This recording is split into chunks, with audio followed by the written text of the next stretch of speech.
Good afternoon, ladies and gentlemen. Welcome to John Jay College of Criminal Justice.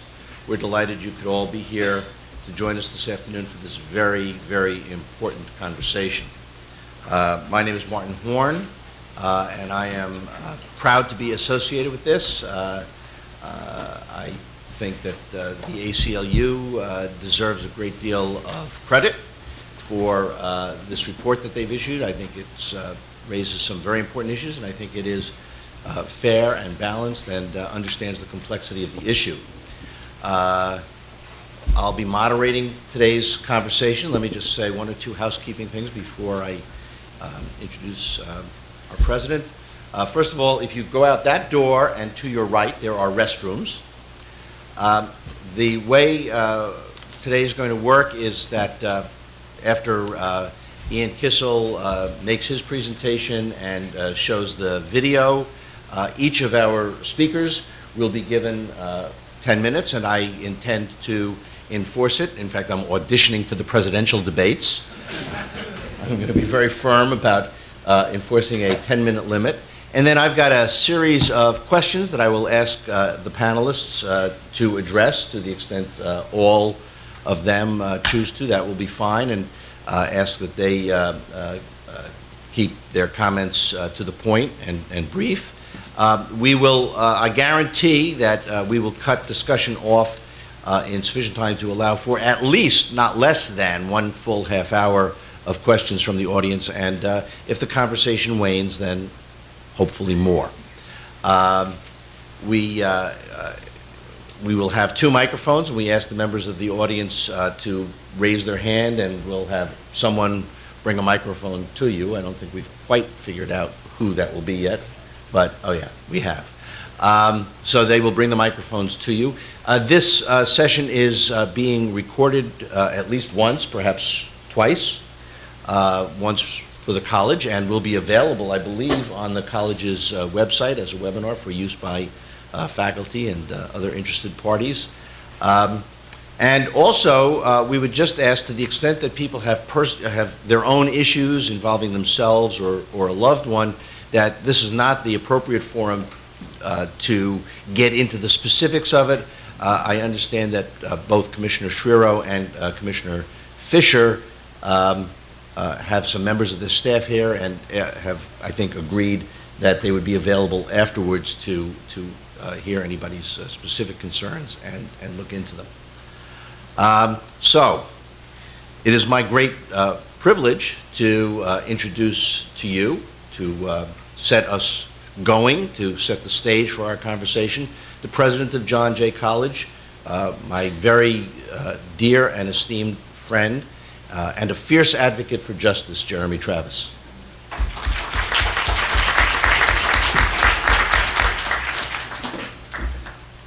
So welcome, everybody. It's wonderful to see all of you here at John Jay this afternoon for this important and timely discussion. Let me extend a welcome also to all of the panelists who are here, and a particular warm welcome to our commissioner colleagues who have the important public responsibility of running complicated organizations, but also a welcome to everybody else who is here. And thank you to Marty Horn. As Marty alluded to, we were friends before he was a professor and I was a president, and so it's Marty and Jeremy. Many years we've been in the criminal justice world together, and I have enormous respect for him and everything that he has done in his intellectual and professional life, and I'm very grateful that he's now a distinguished lecturer at John Jay and bringing important topics to us for discussion such as this one. So I'm just going to set the stage very briefly by talking a bit about where this forum is being hosted and why this is so timely important for us. So we're John Jay College of Criminal Justice, and our motto is educating for justice. And if you look at the wall as you're leaving to go to 59th Street, you'll see that we have many meanings that we give to the word justice. International justice, economic justice, racial justice, social justice, gender justice, and with respect to our English faculty, we even talk about poetic justice. So we like to think of ourselves as a forum, as an academic institution, where all ideas are welcome, none are favored over others, and we seek the truth, and we try to figure out what is the best way forward, but we do that with a purpose. Our goal is to pursue justice. So to the extent that we can be hosts for a conversation that tries to unpack the issues of confinement, of segregation, of young people and old people, institutions of different types and sizes and purposes, to the extent that this can be a place where those issues that are important not just to New York but to the country can be discussed, where we have as a kickoff for that discussion a new report by our colleagues at the ACLU, then we've achieved our purpose. So I know that you'll have a robust discussion today. We always like mixing it up with practitioners and critics and advocates and people who experience the systems that we talk about. And so in that spirit, I welcome you all to John Jay. I only regret I can't be with you, but I'll sit in one of these seats for long enough to get a flavor of what's happening, and wish you a successful discussion to all of you. Thanks. Our first speaker is Ian Kissel, and Ian is the Arya Nair Fellow with Human Rights Watch and the ACLU, where he focuses on the solitary confinement of youth in the United States, and he is the author of Growing Up Locked Down. To his immediate right is Lisa Ortega. Lisa is a member of Jail Action Committee and Rights for Imprisoned Persons with Psychiatric Disabilities, and for many years she has worked for reform of the criminal justice system, and particularly with respect to the issues of people with mental illness in the criminal justice system. Immediately to her right is Dr. Dora Schiro, who is the Commissioner of the New York City Department of Correction, and her lengthy bio is available to you, but suffice to say that she has the rare distinction of being one of, and perhaps the only person to have run both two municipal correction systems and two state correction systems, and has been an advisor to Homeland Security Secretary Janet Napolitano with respect to immigration detention. And I do refer to her as Dr. Schiro because in addition to her JD, her law degree from St. Louis University, she holds a doctorate degree from UMass? Oh, Columbia, I'm sorry. Missed that here. But I knew she had the doctorate, and that bears mentioning. To her immediate right is another dear friend that I grew up with, Commissioner Brian Fisher. Commissioner Fisher has worked in the New York State system since about 1968, many, many years, and has served since 2007 as the commissioner. He has served as the warden of Queensboro Correctional Facility and of Sing Sing Correctional Facility, and he sits on the board of Hudson Link for Higher Education, which a program that offers offenders in prison a chance to earn college degrees. And he has been recognized nationally as the Warden of the Year, and I think also received recognition from the New York State Bar Association as Public Servant of the Year or some such thing. And finally, but last but not least, to his right is Jack Beck. Jack has been the director of the Prison Visiting Project at the Correctional Association of New York since 2004. New York is unique in having an organization like the Correctional Association, which has statutory authority since 1846 to inspect state prisons and to report its findings to the legislature and the public. And Jack has, for many years, been a very conscientious monitor of conditions within New York State's prison and an advocate for improvement. He has specialized in medical care issues with particular focus on HIV, AIDS, and Hep C. Prior to that, he was a senior supervising attorney at the Prisoners' Rights Project of the Legal Aid Society. So I don't think we could have a better panel to get this going. And I am first going to ask Ian to speak to us about his work on Growing Up Locked Down. Thank you, Professor Horn. While my presentation today will focus on my research about the impact of forcing kids to grow up locked down in solitary confinement, I hope this is the first of many discussions about reform here in New York and across the country that result in needed changes for the benefit of all society. Imagine that you are locked down in a small room, like a bathroom, for 23 hours a day. You're handcuffed when you're moved outside of it, your food is thrown under the door, and you have 5 books per week. It's noisy outside, with some prisoner or another yelling, screaming, banging on his door at all hours. It smells worse than the monkey house at the older zoos, no matter how hard you clean your own cell. That's what Douglas wrote to me in a letter describing what it was like for him as a teenager to be held alone. He said, "In segregation, you either implode or explode. You lose touch with reality, hear voices, hallucinate, and think for hours about killing yourself, others, or both." The solitary confinement of those like Douglas, who were held in adult jails or prisons before he turned 18, has been the exclusive focus of my research for the last year. Young people in solitary are held in a small cell behind a solid steel door, physically and socially isolated for days, weeks, or months in most systems. Sometimes there is a window allowing natural light to enter or a view of the world outside of the cell. Sometimes it's possible to communicate by yelling to other prisoners with voices distorted, reverberating against concrete or metal. Occasionally, like Douglas, young people get a book or a Bible, or if they're lucky, study materials. But inside the cramped space of that cell, few contours distinguish 1 hour, 1 day, 1 week, or 1 month from the next. In the next few minutes, I want to provide an overview of and share some of the stories that I heard from youth during my investigation. After introducing the issue, I'll present my findings in some detail and describe the harm that young people describe struggling with while held in solitary confinement. And I want to describe why action is so urgently needed to end this practice. State charging and detention law, as well as corrections practice, are implicated in the widespread nature of this problem. The circumstances in which young people are charged as adults rather than as juveniles are complicated. In some jurisdictions, all young people are charged as adults for specific offenses, generally very serious crimes.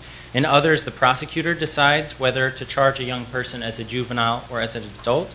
And in some, the traditional mechanism, the juvenile court judge decides whether to transfer jurisdiction of the young person to the adult criminal court.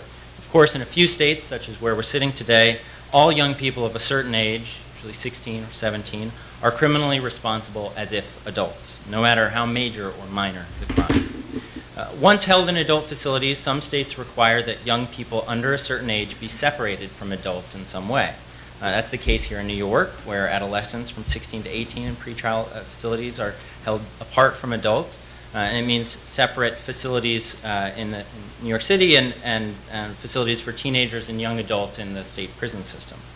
We estimate nationwide, based on Bureau of Justice statistics data, that in the last year more than 95,000 young people under 18 were held in adult jails and prisons, more than 93,000 in jails and 2,000 in prisons. Some, such as Judge Lippman, has estimated that here in New York State between 45 and 50,000 young people were arrested and charged as adults last year.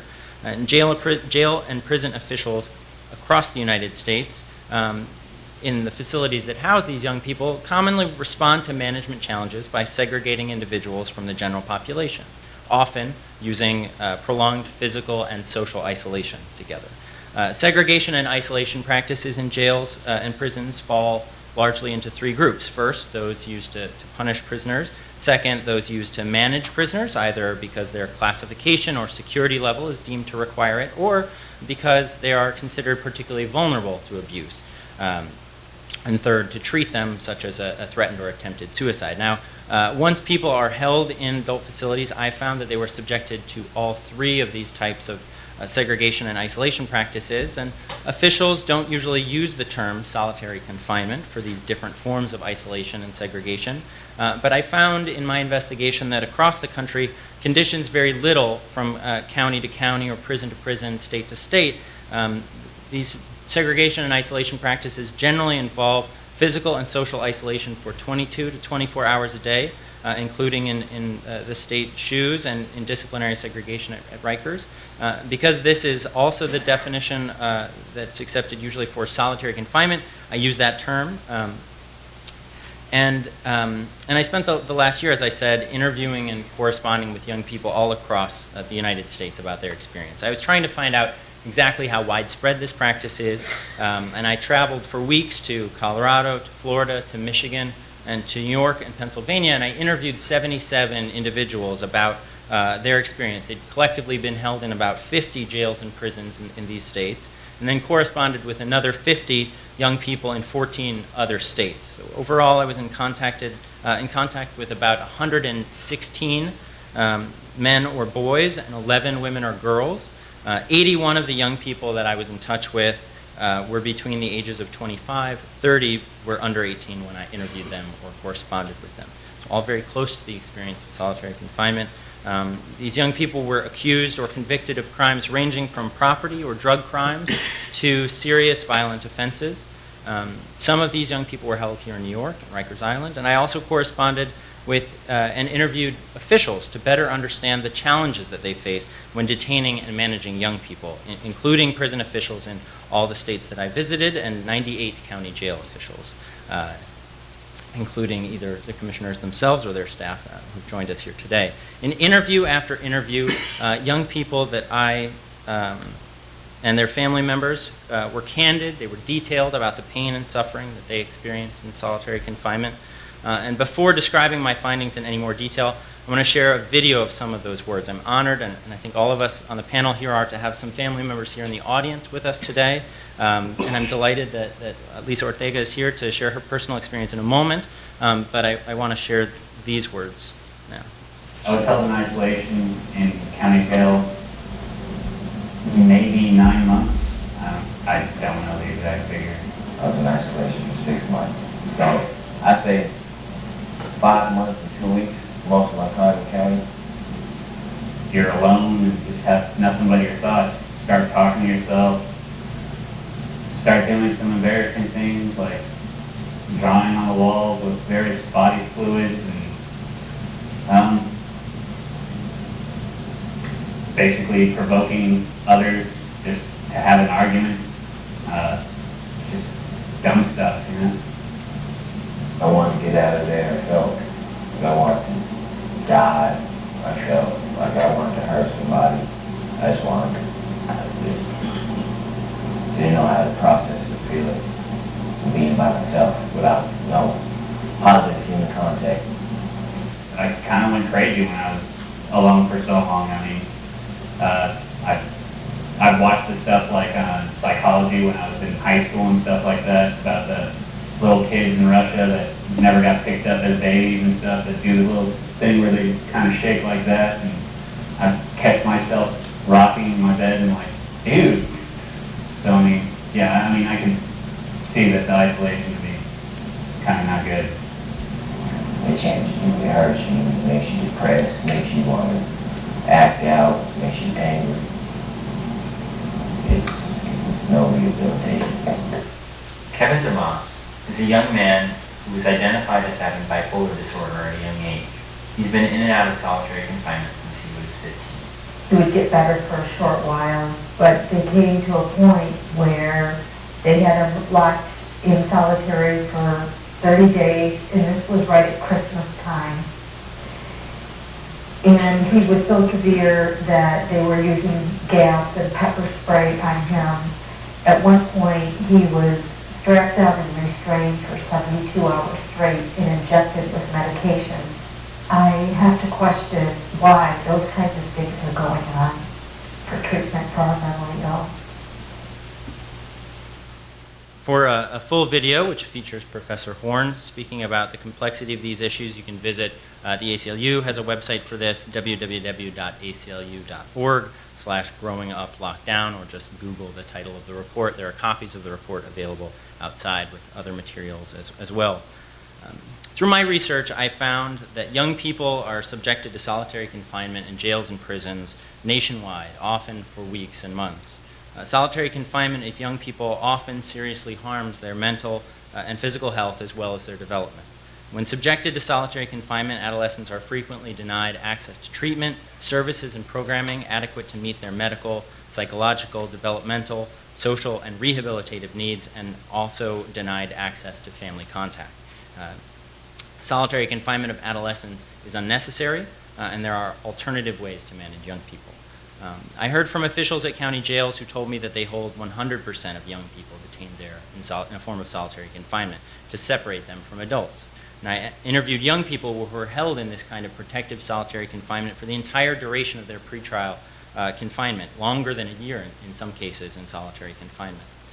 I heard from officials who told me that they hold a significant percentage of young people detained there in solitary confinement. Corrections officials in New York City and the state of Pennsylvania both told me that they generally hold, in recent years, more than 10% of the adolescents and youthful offender populations in those systems in some form of solitary confinement. In the last fiscal year, as I understand it, more than 14% of adolescents on Rikers Island were held in punitive solitary confinement at least once. As of January 1st of this year, as I understand it, there were 83 adolescents in special housing units in the state docks facilities here in New York. And I found that young people are held in solitary for long periods of time. The average here in New York City, 43 days for an adolescent, actually longer than the average for adult inmates. And I spoke to youth across the country who reported very long periods in either punitive or other forms of solitary confinement while under 18. For example, I spoke with 49 of the individuals of those that I was in touch with. More than a third spent between 1 and 6 months in a form of solitary confinement before their 18th birthday in total. An additional 21 spent more than 6 months in solitary confinement. Young people told me about just how difficult it was for them to cope in solitary confinement. Several described losing touch with reality while isolated. Carter, who entered prison when he was 14, told me, "I felt like I was going mad, nothing but a wall to stare at. I started to see pictures in the little bumps. Eventually, I said to hell with it, and I started acting insane. I made little characters with my hands, and I acted out video games that I used to play on the outside." For some, the difficulty of coping was obvious from the moment the young person walked into the interview room. One grandmother, Effie, described to me visiting her grandson, who she identified as having a mental disability. She said, "He's startled when you talk to him. He can't be still. He's always biting on his hands and his wrists the whole time that I talk to him. He never did that before." I spoke with a dozen young people in detail about their suicidal thoughts or attempts. Many of those and a few others had repeatedly cut themselves with staples or razors.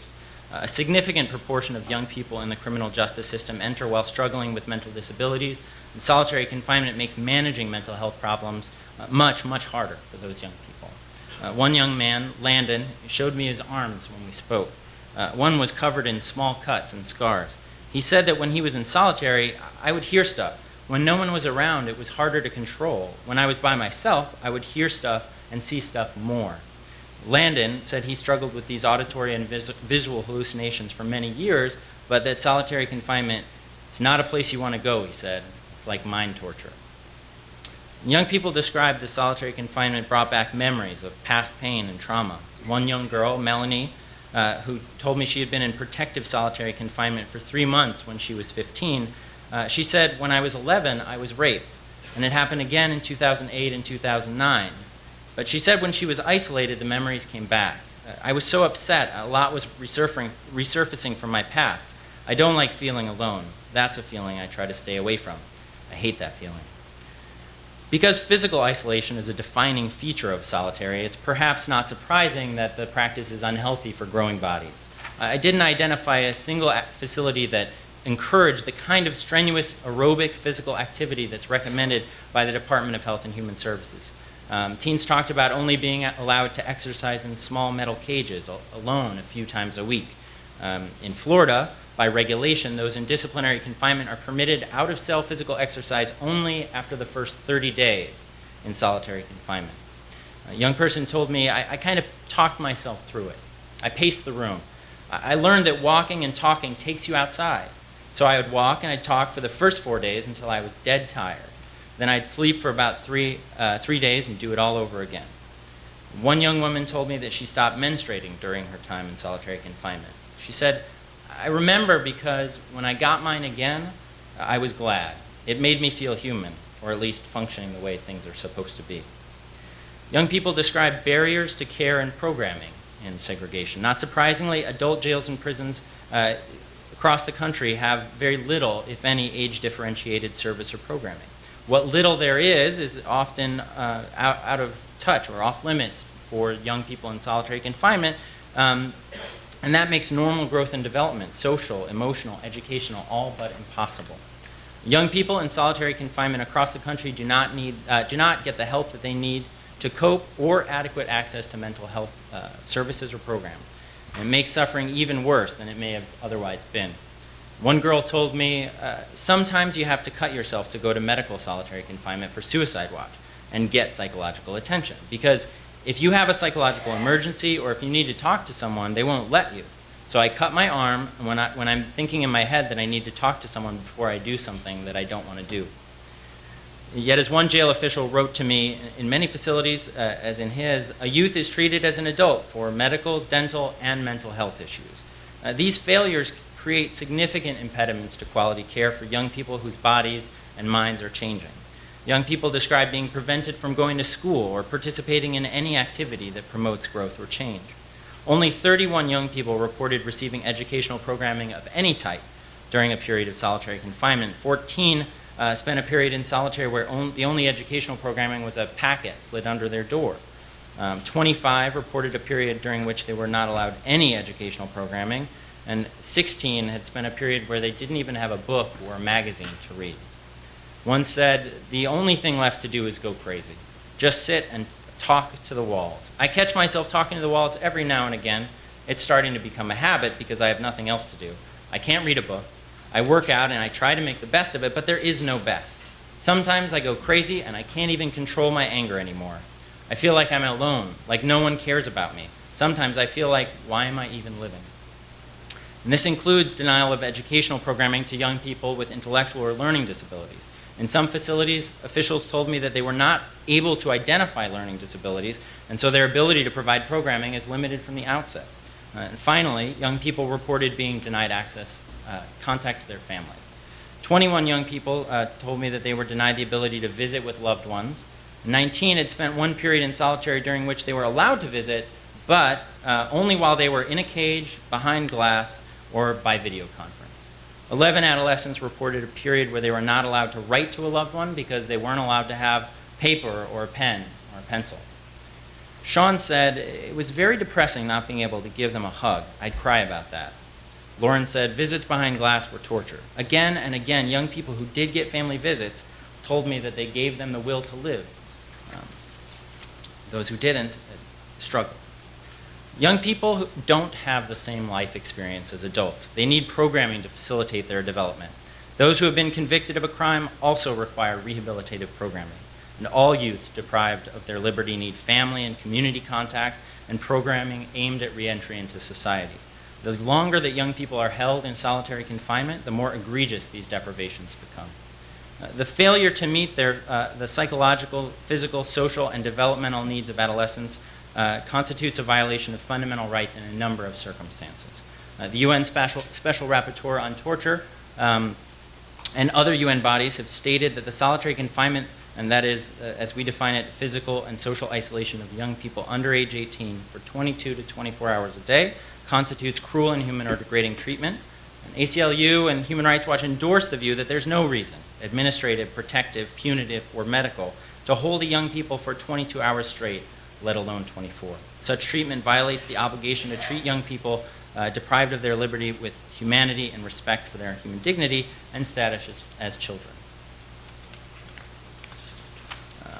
And even if solitary were not an inherent violation of rights, the conditions and deprivations that so often accompany it entail separate violations of other fundamental rights: denial of family contact, access to education, etc. In the last decade, the U.S. Supreme Court has begun a national conversation, repeatedly recognizing that in the context of criminal justice, youth are entitled to greater constitutional protections than adults. This reasoning should apply with equal force in the context of solitary confinement. Subjecting young people to solitary confinement should be found to violate the constitutional prohibition on cruel and unusual punishment, and it should be banned. Fortunately, a number of jail and prison officials, even those who use solitary confinement, highlighted alternatives. And I want to make sure to thank Commissioner Shiro and Commissioner Fisher and their staff for their generosity and responsiveness during the research phase of the report, both with sharing their experiences, sharing data, illustrating how they use this practice.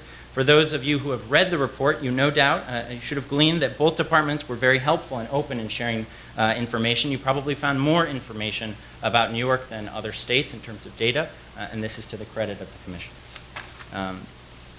I think an initial and important step in responding to this problem is getting young people out of adult jails and prisons. Although there is evidence to suggest that some juvenile facilities use solitary confinement, there are state systems, such as in Missouri, that rarely use it. The vast majority of facilities in the juvenile justice system across the country are staffed and resourced to provide for adolescent needs in a much more comprehensive way, and in a way unlike your average adult jail or prison, including through positive reinforcement rather than punishment. Institutional reforms like increased staffing, training and supervision, and increased programming could also significantly reduce reliance on isolation and segregation. Obviously, officials have a duty to protect the safety and well-being of their staff and the entire inmate population. Young people can be a challenge. They can be defiant. They can break the rules. We were all teenagers once, and we know that.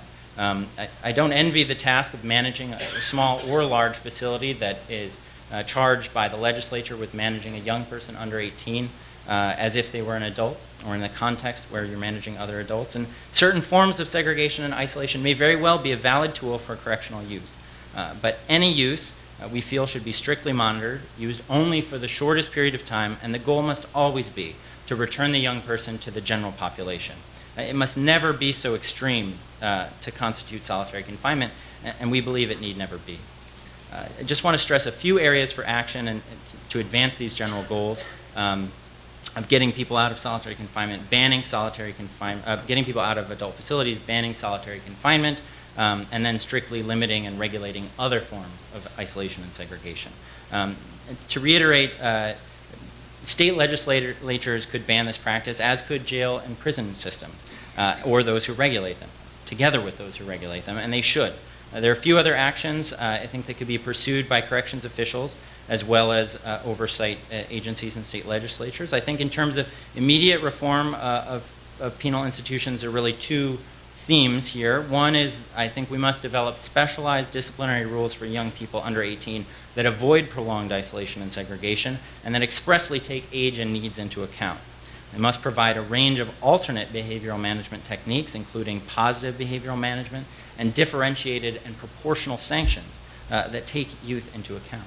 These changes, especially relying on more positive reinforcement and adequate and age-appropriate programming and services, with the appropriate resources and staffing that this would require, I think would reduce the need to rely on segregation and isolation. And then in terms of punitive or management responses, I think a range of immediate, age-appropriate, and proportionate sanctions has to be a core element of any reform. When other forms of isolation and segregation are truly necessary for punishment or management, and note that I feel that it should never be used for protection, where I think there are other alternatives not involving isolation that should be used instead, including transferring to another facility, it must be strictly regulated, accurately and publicly reported, and it should be designed in a way that is responsive to youth needs and their development. Simply put, we must strictly limit segregation and isolation so that it is far below the extreme level of solitary confinement. And regardless, all young people, particularly young people with mental or intellectual disabilities, in any form of confinement, including segregation or isolation, must have access to, and these are fundamental across the board, medical and mental health services, physical exercise that includes outdoor exercises, and aerobic, muscle strengthening, and bone strengthening exercises, meals with appropriate nutritional value for their age and level of development, means of contact with family, including contact visits, telephone calls, and written communication, educational programming and services, social, developmental, and rehabilitative programming and services, as well as interaction with other young people and adults. All of these things must be at an adequate and age-appropriate level, one that far exceeds the level that I found provided in segregation and isolation that reaches the level of solitary confinement. I very much look forward to the presentation of other panelists. I apologize if I've run a little behind. I'm especially eager to hear from the commissioners. Commissioner Fisher has recently announced a system-wide review of the use of shoes. Commissioner Schreier has recently stated in the press that she hopes the recently announced variance that allows her to use 2-hour timeouts for youth will reduce the solitary confinement of adolescents. These are promising changes. Given both commissioners' willingness to participate in today's discussion, I'm hopeful that we'll hear more detail and see more data in the weeks and months to come about those reforms. And I'm certainly most eager for the day that I can write the press release stating that Human Rights Watch and the American Civil Liberties Union applaud DOCS and the New York City Department of Corrections for banning solitary confinement and replacing it with a management scheme that fosters rehabilitation and ensuring respect. In doing so, I assure you that you would serve as a model for other jails and prisons across the country, and I very much appreciate your time.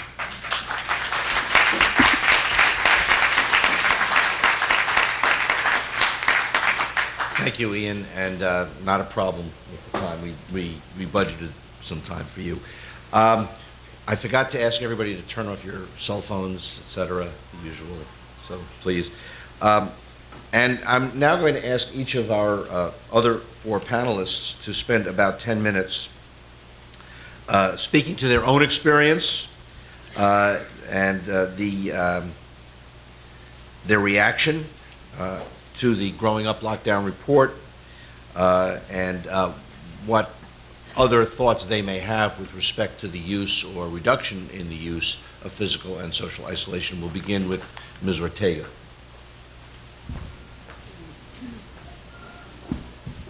Hi, can everyone hear me? Yeah. So I just want to start off by saying I'm not a musician, right? I'm not going to play a big violin up here. I'm not here to pimp out my son's story. I'm here because the system is broken and we're torturing children. I have to also tell you, to get on the panel was an issue also. The panel has no black males up here, and there should be some black males up here. And we have to be very vigilant and precise when we hold forums that we want to be progressive, so-called progressive and inclusive, that we don't talk that talk, we walk the walk, and we have that representation up here. I'm only a light-skinned Latina. I don't represent the whole world, so there should definitely be more people up here to represent who are directly affected. With that being said, I just want to briefly tell you my story and welcome the sisters in the corner with the baby, because it's about the children and there should be more of us in here. You know, I have a son who his name is Kendall, and he represents any other person's child. He's far from unique. He represents children from low-income communities. And his story is very much, it's been told over and over again. I don't think it's anything anyone in this place has not heard of. I think sometimes we might block it out, but I'm going to tell you his story briefly and then use my 10 minutes to the fullest, like everybody else I know is going to use theirs and some. So my son was a normal little boy, very happy little child. He was rambunctious, had a lot of energy, and you know, he comes from a household that is a broken household like everyone else's. Everyone has some kind of dysfunction. I'm a recovering addict. His father served a lot of time in prison, had a mental illness, and at a young age he felt abandonment of not having a male figure. Typical story. When he was about 15, I would say, he was starting to have some fights. Typical stuff. I had many fights as a youth. When he was 15, he had one particular fight that became a criminal issue. A simple fight that took place outside of a park became an issue where they labeled him as, this fight became an assault and a robbery charge, which opened up the door for him to have the criminal injustice system put their teeth into him. First fight. He had a fight with a kid he had grown up with, and the father got involved in the fight, and a bag of groceries the father had fell on the floor and ended up disappearing. The police got involved in this incident, as they do. Instead of just breaking up the fight, everybody go home. These kids knew each other for a long time growing up. They charged my son with assaults, and they also said robbery because the bag of groceries ended up all over the floor and was missing. So that became the objects that were missing. That was just the first time that he had gotten caught up in some stuff, and they put him on probation. Little things right after that, being put on that probation was the worst thing that ever happened, because he was stamped criminalistic material now. Now it was already, okay, so this kid is a problem. And then in school, you know, our areas where we come from, it's low income, they're crowded, overcrowded school. And there's lots of street families. Street families are from where we come from. They're not bad. Gangs are not bad.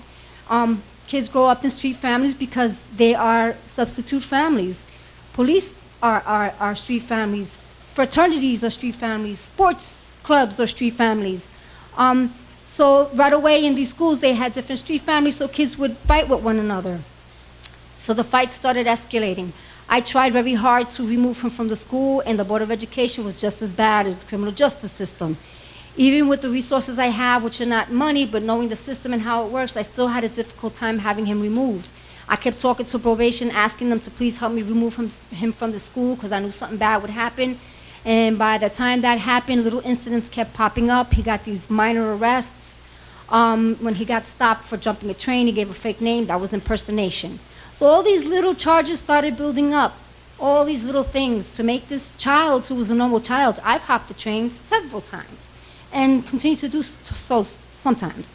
And so basically now you have this child that has this record that's sort of making it look like he's problematic because these little things are popping up.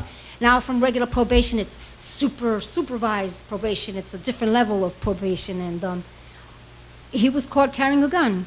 My son was in a cab with another another boy, and they stopped the cab because the cab ran through a red light, or, you know, the guy that was driving it pressed the button that put the light on the back, and the cops saw the cop car and the cab and stopped it, and that told the kids to get out and search him, and he had a gun in his pocket. He did. That's his arrest. He got arrested for that, and that's what he ended up serving time for. Previously, they had a bunch of youth that were hanging out on the corner. The cops were rolling around. In our neighborhood, when the cop car comes, you run, regardless of whatever. You get out of there because they will stop you regardless. And there was a gun that was found underneath the car, and they said it was my son, and so you have 2 charges now.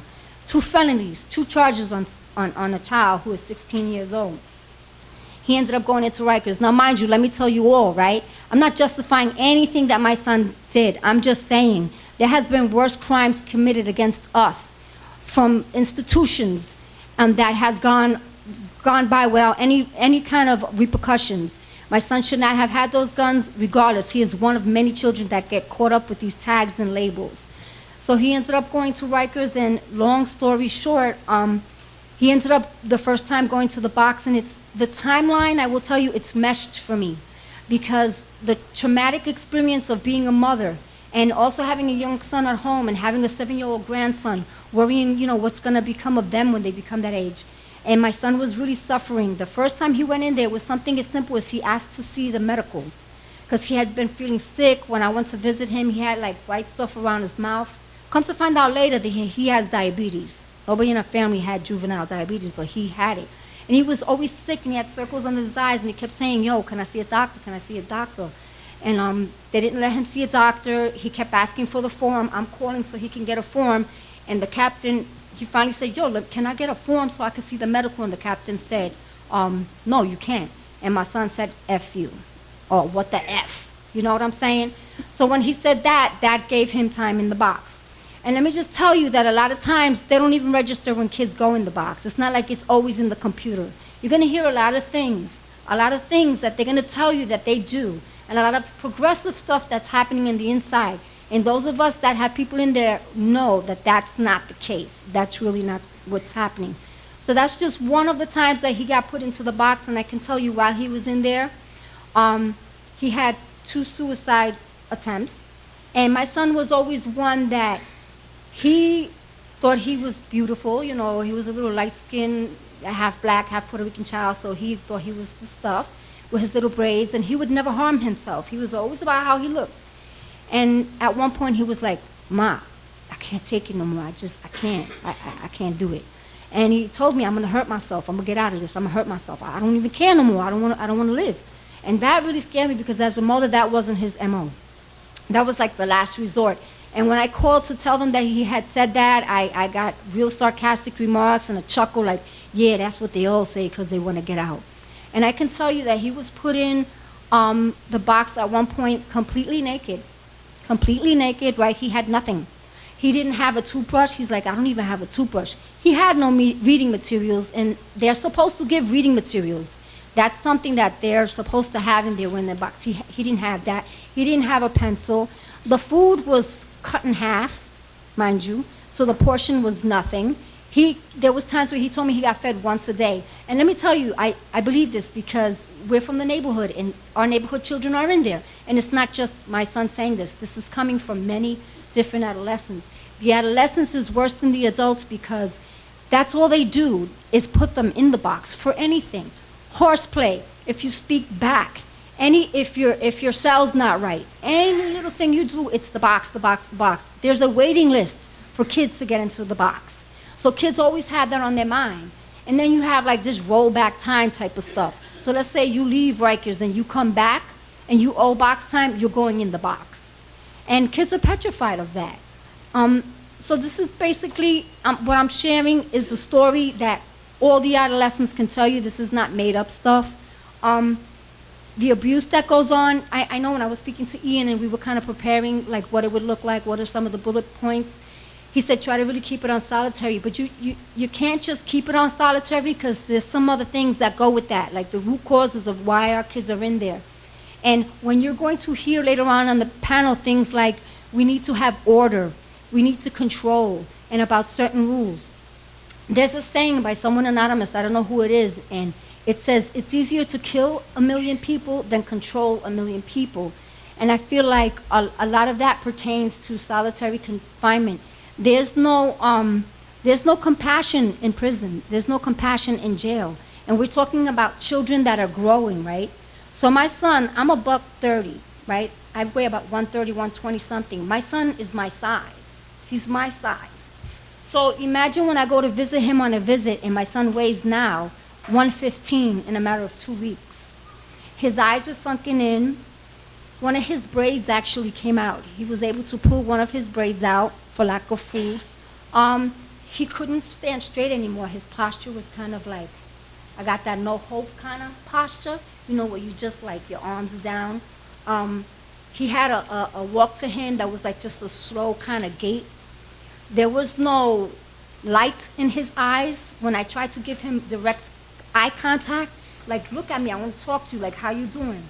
And he couldn't give me that direct eye contact, and he couldn't really focus on what we were talking about.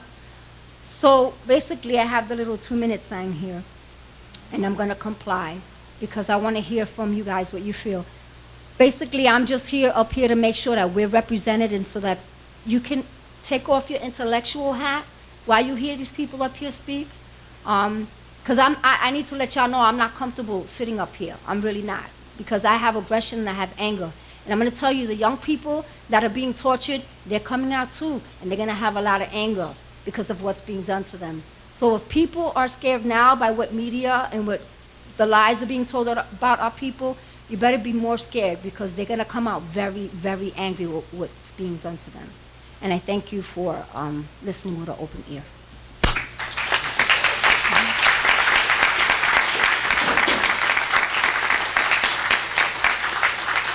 Thank you, Ms. Ortega, and you'll have an opportunity to speak later as well. I think our next speaker is Commissioner Schiro. Thank you. Thank you all. Good afternoon, everyone.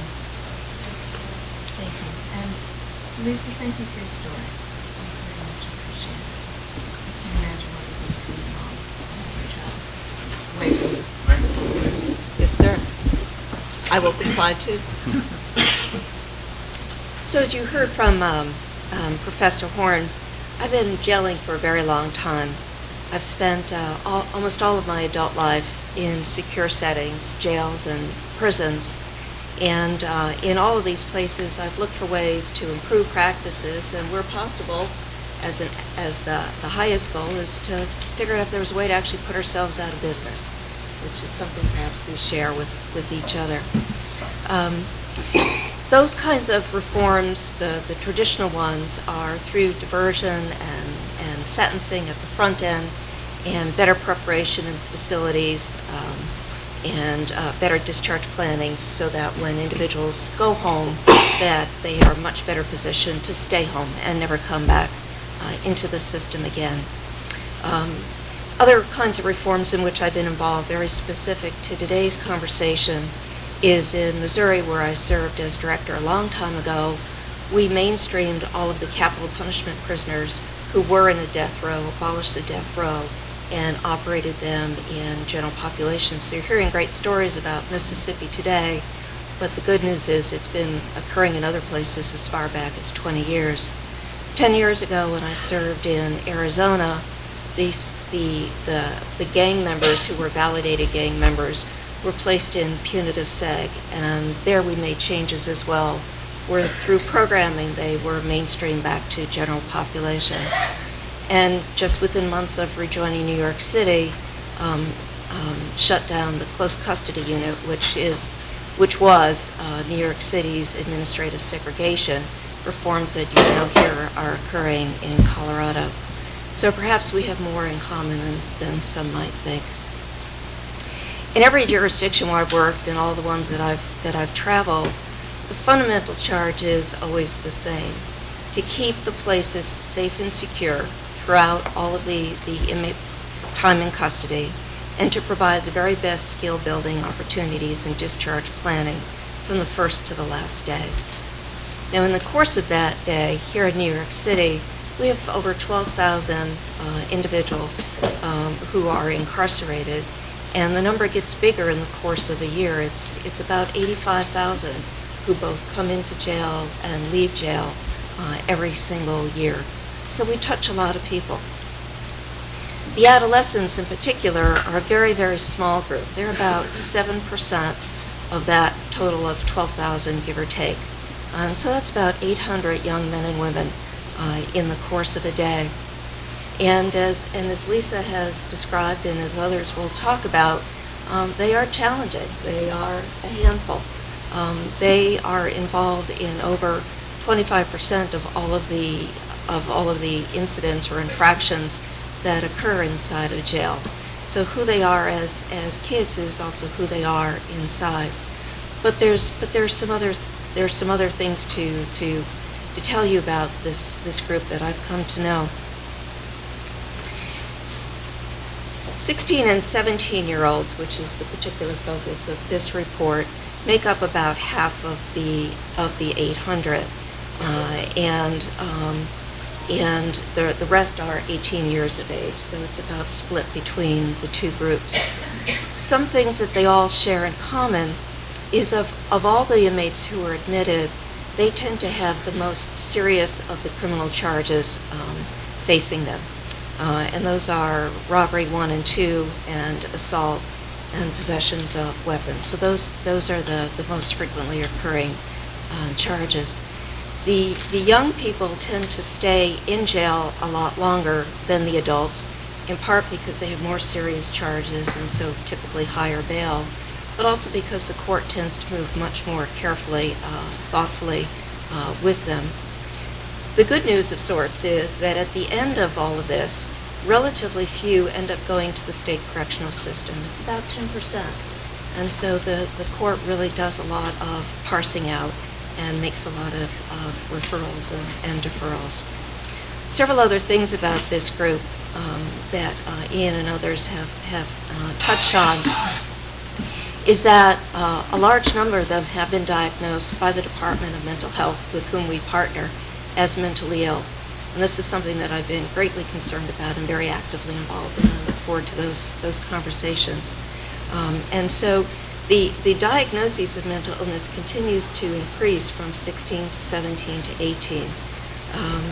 And it stays with them, many of them for a very long time. We work also with the Department of Education. There are schools on Rikers Island, and so there are assessments of their academic performance. And we know from the Department of Ed that about 40% have also been identified as having special needs requiring an individual educational plan. Now, a couple things about how adolescents are managed differently inside, which is, of course, an important point of the report, is they are housed separate and apart from adults. And we've taken additional measures in that regard so that all the adolescents at RNDC, which is where about 3/4 of all the youth are currently assigned, they are separated from adults, not just by housing unit, but all the housing units were separated, so they're in two different parts of the facility now, so that the opportunity to pass in a corridor is minimized as well. In addition to just moving individuals around, we very purposely assigned all of the adolescents out, moved them out of the modular or the dormitories and the sprungs, which are another kind of dormitory, and placed them all in housing units where there are individual cells. That is consistent with the original design of AR, the Adolescent Reception Diagnostic Center, when it was first built. And in putting the children back in individual cells, they have their own room in essence. They can secure their own property. And when it comes to lights out, when it's curfew, now at 10 o'clock, not 11 o'clock, they have a real opportunity to close their eyes and sleep, hopefully peacefully, and be well rested for when they go to school the next day. In addition to the changes that we've made, as I mentioned, we work with the Department of Education. They provide a full-day school program during the school year and a summer school program in the summer. And starting this year, there's an after-school program that's 5 days a week, which is important. It provides not only some additional jobs training for the young people, but also some advice about going on to post-secondary education, and includes recreational activities as well. We also partner with the Department of Health and Mental Hygiene. They provide the health and the mental health care. And there we've made improvements also in the kind of care that is provided both in general population and in punitive segregation, which I'll talk about in a moment. There's a bigger initiative, the Young Men's Initiative, and we're actively involved in that throughout the department with our young adults as well. We've made a number of strides in the last 3 years. We've added more staff and supervisors in the adolescent housing, additional training. We decided to exchange all of the personal clothing for a uniform because, again, many of the fights were related to who had True Religion jeans and who wanted them and other kinds of things like that. We have added incentives. The lower custody housing units in the adolescents have second TV sets and a microwave oven and additional commissary options, again, to incentivize individuals to make good decisions and work their way down to lower custody.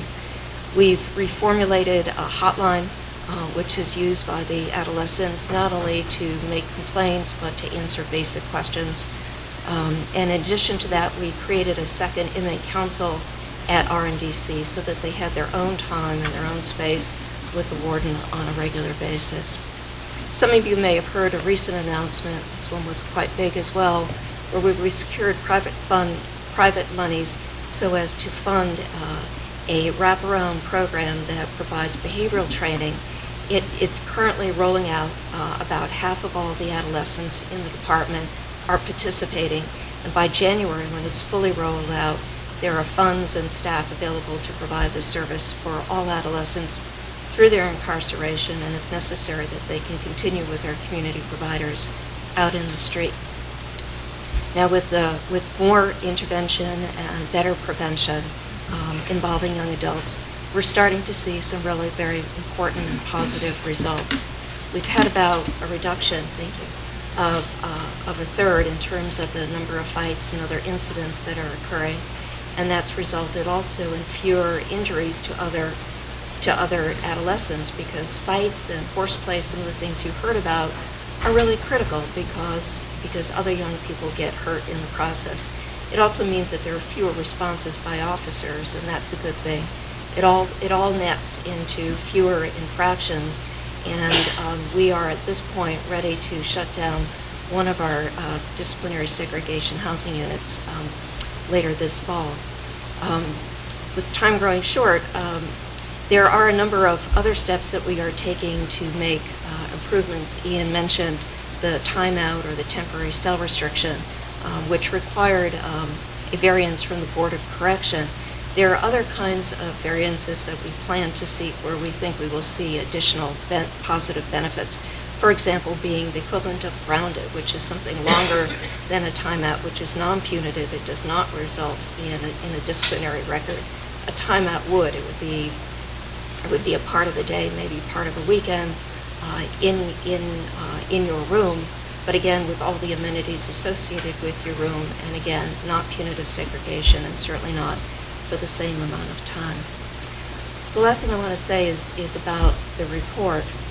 You know you've read a good report when it gets you thinking about what else can be done, what else could be done, what else will be done.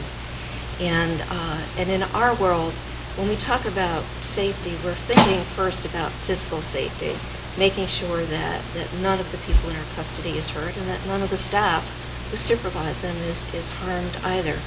But what's ever so clear about the report and all of today's conversation is it's about the other kinds of hurt, how you experience the incarceration in general and how you experience punitive segregation in particular.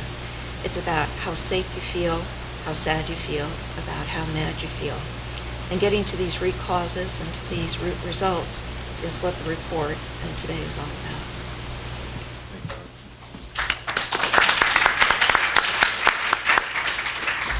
Commissioner Fisher. Well, thank you. Thank you for everybody coming. Let me thank my colleagues as well, to John Jay and to the Human Rights and certainly to the New York Civil Liberties for bringing this issue to the forefront. This is a very sensitive issue, and the more we talk about it, the more likely good things will occur. I want to reference one thing that Lisa said which struck me, and I think it's something we all need to keep in mind as we speak, especially from where I am in terms of state prisons, where we have relatively few young people, 16 and 17. Lisa made the comment that this is not just about segregation, and she's absolutely correct. This is about dealing with people and the spectrum of what has to occur with people when you deal with people on all levels. And I think that's really the issue. How are we treating the people, not necessarily only focusing on segregation, but why they get there, how long they stay there, how can we get them out, and what do we do with them after they leave segregation?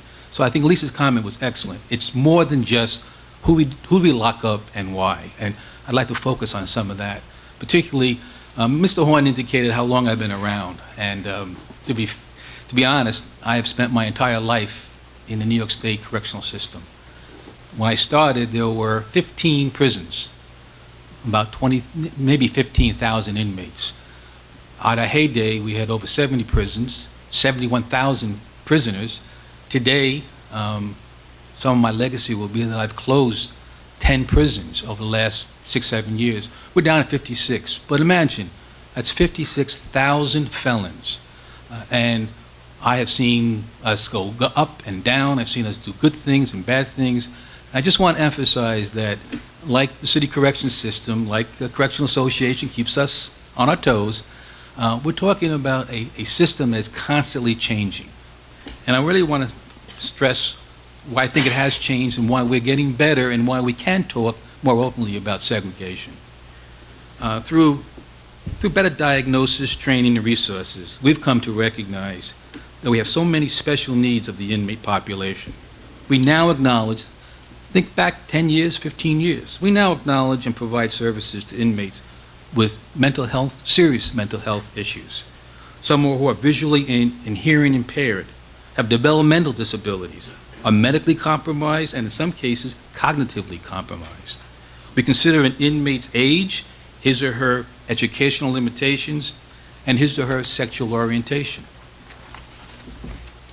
We are aware of the crimes for which the inmates are sentenced and how such crimes and the length of these sentences impact on case planning and facility assignments. We understand the impact and concerns over the use of what we would now call, I call, disciplinary segregation. You call solitary confinement, others call whatever.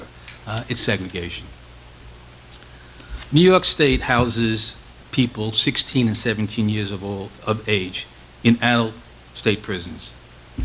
My own personal experience suggests that such placement can be appropriate, particularly given our educational and other programs, and our placement of them in two distinct facilities is really what it's all about, and how we kind of maintain as much as we can programming rather than punishment. But I will also stress the fact, especially for my group, my state prisons, just because somebody comes at 16, but he's doing 3 years, he's 16, 17, 18. Comes at 17, he's doing more. So we're talking, I want to talk in terms of the larger spectrum of youth, anywhere from 16 to 21. I think that's a more fair comment to make when we're talking about people come to prison anywhere from 1 to 3 to 5 to more. I believe that placement in a SHU for young people should be used sparingly and for good reason, and such placement not be harmful, does not have to be harmful for their development. The key obviously will be why, how long, and what happens afterwards. When dealing with a young population, we already stress the need to consider their age during the hearing and review all SHU sanctions that may be ordered. If ordered, we are immediately reviewing how best to shorten the inmate's time in segregation, subject to the nature of the offense and his or her continued behavior. Presently, we have 7 male inmates who are 16 years old in the system. None are in disciplinary segregation. In all of 2011, a total of 9 then 16-year-old individuals did some time in special housing. Today, we have 143 male 17-year-olds, 13 who are presently in disciplinary segregation, 8 for 90 days or less, 3 with 120 to 150 days, and 2 serving 1-year sentences. All are under review for early release. The 2 sanctioned for 1 year, unfortunately, were involved in serious assaults on other inmates. I'll go back 1 second. There are currently no 16-year-old females in the system and 3 17 females in the system. None are in disciplinary segregation. When I saw the number 7, 7 16-year-olds, I asked myself, who are they? And I made the mistake, I think, of thinking that these were the worst of the worst. So I looked up each case, and I was surprised. I thought I would find them in for murder, perfectly honest. They're all doing between 1 and 3 for robbery, for burglary, for property. Why they're here in state prison for such offenses is perhaps a time for another discussion, but they are with us. Like all prison systems and all prison issues, disciplinary segregation has a history. Why and how it developed, it has a presence, our current policies, and the future. What can we expect moving forward? There has always been disciplinary segregation in the New York system. Years ago, Sing Sing used what was known as a dark cell. It was indeed inhumane. As time went on, disciplinary sanctions were changed. Where we place people, how we place people, all changed. But the reality is, almost every prison at one time or another had a segregation unit, very often called a prison within a prison. Now, history is important for, at least for me, in terms of New York State, why we got where we are. When New York's prison population began to explode in the 1990s, new facilities were built, almost exclusively medium security with dormitories, not cells. And Dr. Shore mentioned that, cells provide a certain level of comfort. It's yours. Dormitories take away some of your privacy. We have more dormitories than we have cells. This was the building of the prisons was in response to a large degree, what many call the crack epidemic, resulting in an increase in the number of drug offenders entering the system, and with it, unfortunately again, an increase in contraband and violence. Problems encountered in dormitories throughout the medium security facilities led to the building of two-person cells at what we call S blocks, and 1 2-person cell called upstate. The emphasis was based on the need to remove disruptive and violent offenders from the dorms. That was our emphasis, not the max facilities, from the dormitories. As a result, violence was significantly reduced, particularly assaults by inmates on staff and inmates on other inmates. That positive trend has continued, supporting the need for separation of some offenders. Today, our use of disciplinary segregation is governed by both departmental policy and legislatively mandated statutes. Both require a due process approach to all aspects of discipline, including the right to appeal all decisions, as well as providing for periodic reviews of all sanctions leading to reducing the time in special housing. All this leads us to where are we going further? What do we do now? And I have to admit, as progressive as I believe we've been in New York, the system needs to move forward in addressing the issue in the totality of disciplinary segregation. Okay. The first is we need to keep our prisons safe.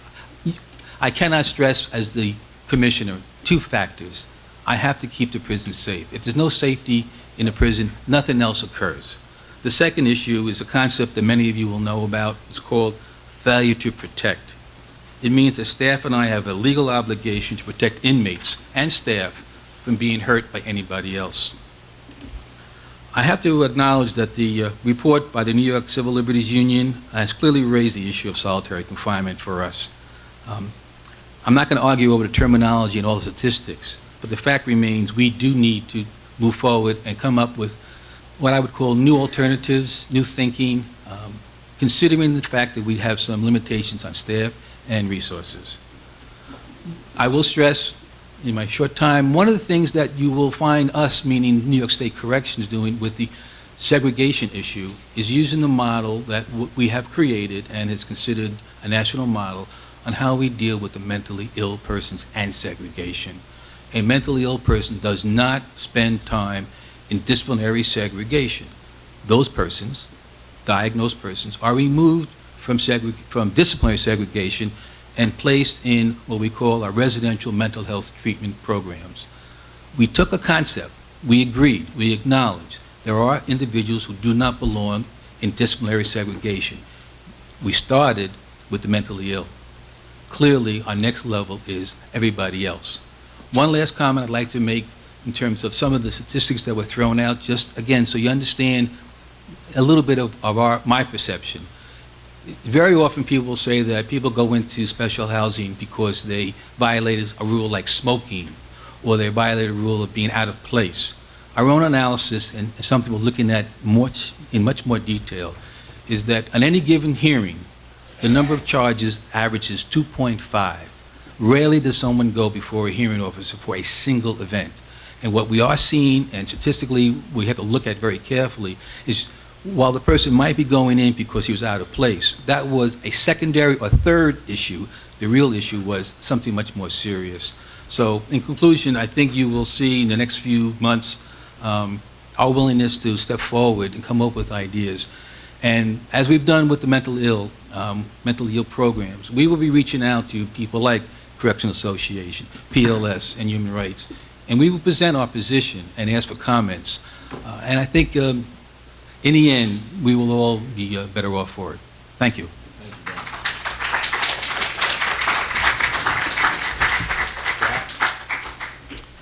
Thank you. I want to very much appreciate being part of this panel, for John Jay holding this event, and in particular for having officials to stand up and come before the public to talk about a very sensitive issue, and to enter a dialogue that I hope will go beyond just today. There are really two excellent reports that I want to draw attention to. You have Growing Up Locked Down, and you have Boxed In, which is the NYCLU report. Both of them have extensive amount of information that I would refer you to. Normally I'm a numbers guy. I come in because the Correctional Association looks at a lot of systemic information, but I think we really have to get beyond just the data and really talk about the impact. And really, because this is an academic session, in some respects, I really want to tell you where we are, the Correctional Association, but pose a bunch of questions. We believe that isolation of youth is unjust, unfair, and ineffective. But really what we want to do is raise the question of challenging the very paradigm of how corrections addresses inappropriate behavior. So I have these questions that you should think about. Why do we assume that change is not possible and fail to try to rehabilitate individuals that are misbehaving? Because that's the model of isolation. Why is the response to inappropriate behavior dominated by punishment and not treatment? Why is that punishment dominated by separation? Because there are other ways one could take action that is punitive. And even if separation is necessary in a limited number of cases, why does it have to be both physical and social isolation? And I think the real failure of it is that we really have a paradigm that doesn't work and needs to be changed. It's our view that too many individuals are put into isolation for too longer a period of time. in conditions that are overly harsh and injurious to them, and there are insufficient mechanisms to work yourself out. Some of the data, is just kind of amazing. 400 individuals, less than 21 that are in the box in New York State. This is data that Boxed In got. There are many people, if you look at it, the population of people in segregation is actually younger than the population inside the prisons. And it's very understandable. We all know about, I have 3 kids, I know about wildness at home, and sometimes I participate, but we can get away with that adult, but kids can't, and they don't have those mechanisms. The impact, I think, that happens to youth when they're isolated is very severe. And I think I would refer you to Ian's report that really documents that, but just some other data. There was a study done actually by someone from John Jay that compared New York State youth that are incarcerated in prisons to New Jersey and juvenile facilities. This was done in the 90s, but really the systems haven't changed that much in that respect. And there was an 85% higher rate of recidivism for those that went to prison, even with the same circumstances of crimes, than went to a juvenile facility in New Jersey. Youth are 36 times more likely to commit suicide if they are incarcerated in a jail than if they went to a youth facility. They are 5 times more likely to be subjected to some sexual assault. These places are not safe for them, and they're not appropriate for them. And so the one thing I would start out with, it's hopefully at the end of the day we're going to get to this, is raising the age. They just shouldn't be there, and that's the first step. We wouldn't have to talk about many of those others if we did that. Now, why is isolation? Why do we do that? And there's a long history. We don't have a lot of time to go over in great detail, but it really is the one tool. Unfortunately, corrections for much of its history had one tool to respond to inappropriate behavior, and that is discipline. And discipline, in most cases inside of prison, resulted in isolation. And that tool is used over and over again, so that in New York State we have, in the prison system, there are 150,000 violations written of rules every year. 13,000 people go to discipline, go to shoe time, and 4,100 of those people are actually given a shoe sentence that's more than 6 months. And I'm talking about generally because what really happens is the youth are thrown into the same situation. 27,000 people are given keep lock time, and keep lock time is also a form of isolation, but it's within your cell. Now, New York State does not use a lot of administrative segregation, which is used elsewhere because that's your status, and that's the last number I had for 2008 was only, I think, 72 hearings, and the involuntary protective custody is around 500, but we're comparing that to literally 68,000 or 15,000 people going to SHU every single year. So it's a discipline is the tool that's ending up there. Now, really what I want to do is talk about why this doesn't work, but maybe more what we can do about it. I believe it is unjust. It is unjust because regardless of what the issue is this an appropriate response to misbehavior? And the level of harm that happens to young people and their inability to respond to that isolation, I think says it is unjust. And I think, Ian, you've done a great job in your report. There's also a sense of unfairness, and I'm kind of surprised it's gotten to me, and the word of race has hardly been mentioned here. The criminal justice system is a racist system, not because one person has gone out and said this is what we intend to do, but it is the impact.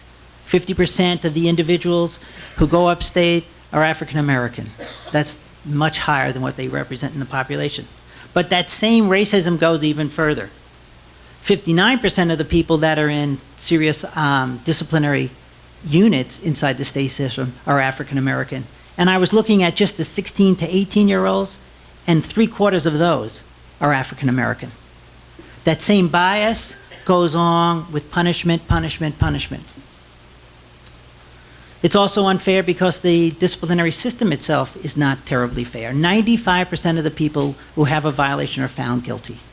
There's no system that's that good and that perfect with a charge that would result in 95% conviction, because essentially, and this is the fundamental point, and I actually appreciate the Commissioner's talk, we're talking about human beings who are not treated like human beings. Where else would you put a human being in this small, isolated area, literally for years. If you looked at them as persons, you would say it's unacceptable. Where would you have them recreate? Where they're out in essentially dog kennels. We sometimes assert rights of animals better than we do of people, particularly people that are incarcerated. So finally it says, so it's bad because it violates rights, that's the unjust, it's bad because it's unfair, but the biggest thing is it's not terribly effective, and that's where I kind of challenge. If you look at what's going on, tickets are being written at higher rates for people that are in disciplinary confinement than elsewhere. And you say, well, but they're a different population, they're riskier. The point is that the ticket system, misbehavior reports don't work. They're no longer an effective deterrent, particularly for certain individuals. And that's when you say we define kind of mental illness is doing the same thing and expecting a different outcome. But we do that in corrections. We keep on writing tickets, giving more time, sometimes even time beyond their sentence that we're responding to it. And so the people in the S blocks, I do a study where I look at the number of total number of tickets, and particularly tickets in certain categories, and the S blocks have the highest percentage. And same with Southport and Upstate. For these individuals, the ticket process does not work. So that's where I want to jump to. There's got to be a different paradigm. And what does that different paradigm mean? And there's some efforts that I think are being talked. First of all, there has to be better assessment of the individual, not the nature of the violation. What does that individual need? Then second, if you have that assessment, how can we treat that? Yes, treat that individual.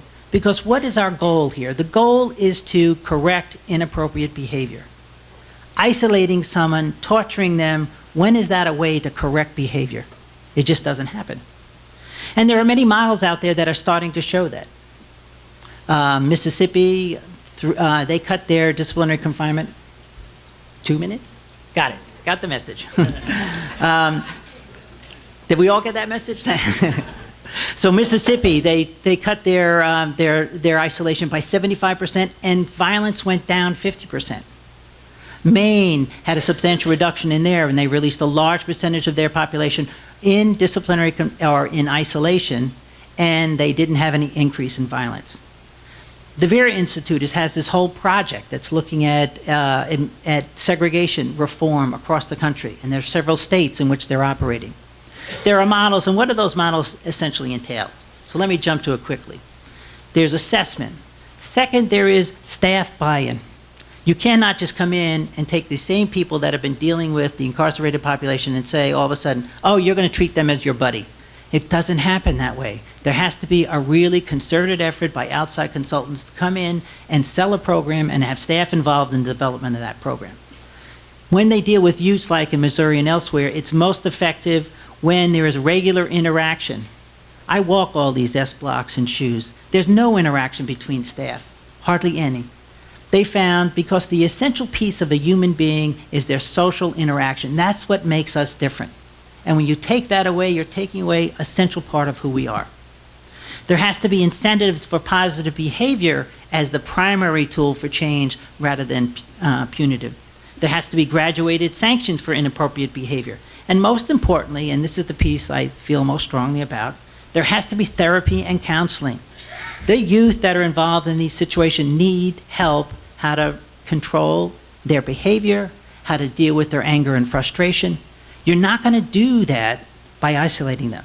You're only going to do that if you engage them in various activities, at CBT, dialectic behavior therapy, motivational interviewing. And then finally, there has to be better integration of people from this very separate situation that doesn't have to be isolation back into the broader community. So finally, I want to say no one is suggesting that people are not held accountable and responsible for their conduct. But what is the path to better behavior? Thank you.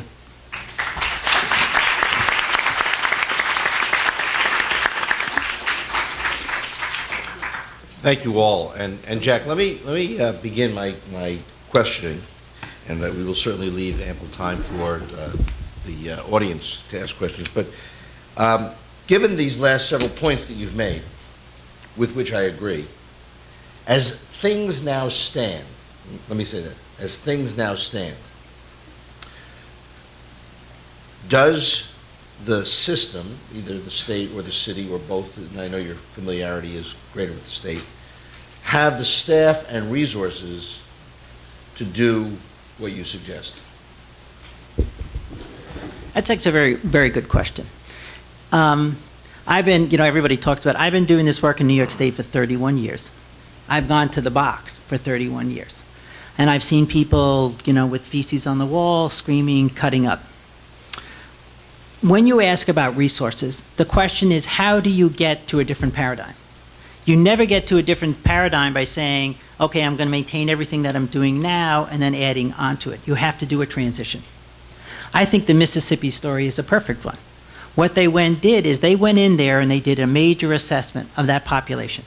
And they determined that many of those people could be returned to general population, and that they were going to have, they would have a smaller number of individuals with similar staff so that you can then program them and have treatment. And you have to take the broader picture. People who are in isolation do more time in prison. We all know that, maybe not in jail, but certainly in the state system, it means that you're going to get denied parole. You might max out because of that. If you start to look at the savings that would happen if we treated people and got them appropriately prepared, you would have the savings, I believe, to implement those programs. It's not going to happen overnight. It's going to take a bunch of effort. But until we start treating them, you're not going to get the resources that you need to go from security and beds to treatment with fewer individuals. But you sort of have to prime the pump, don't you? Yes, and that's why, pilot programs, that's why you have institutions like, Vera is just one of them. They come in and do an analysis and say, here's what we think your numbers represent. Here's a pathway to get to a different place. Will it need some initial resources? Yes, but the resources, right now we have a failed system to deal with some segment of this very disruptive part of the population. That discipline, giving them more time, is not changing their behavior. And so how do you change that paradigm? You invest so that you can get to a different place. Thank you. Let me ask this question of the panel, and it sort of gets to that question of reinvestment. The report, I think, does an excellent job documenting the interrelationship of mental illness and the use of physical and social isolation among juveniles confined in adult facilities. I was struck, Commissioner Shiro, by the statement in the report that 48% of the adolescents in New York City were diagnosed with mental illness.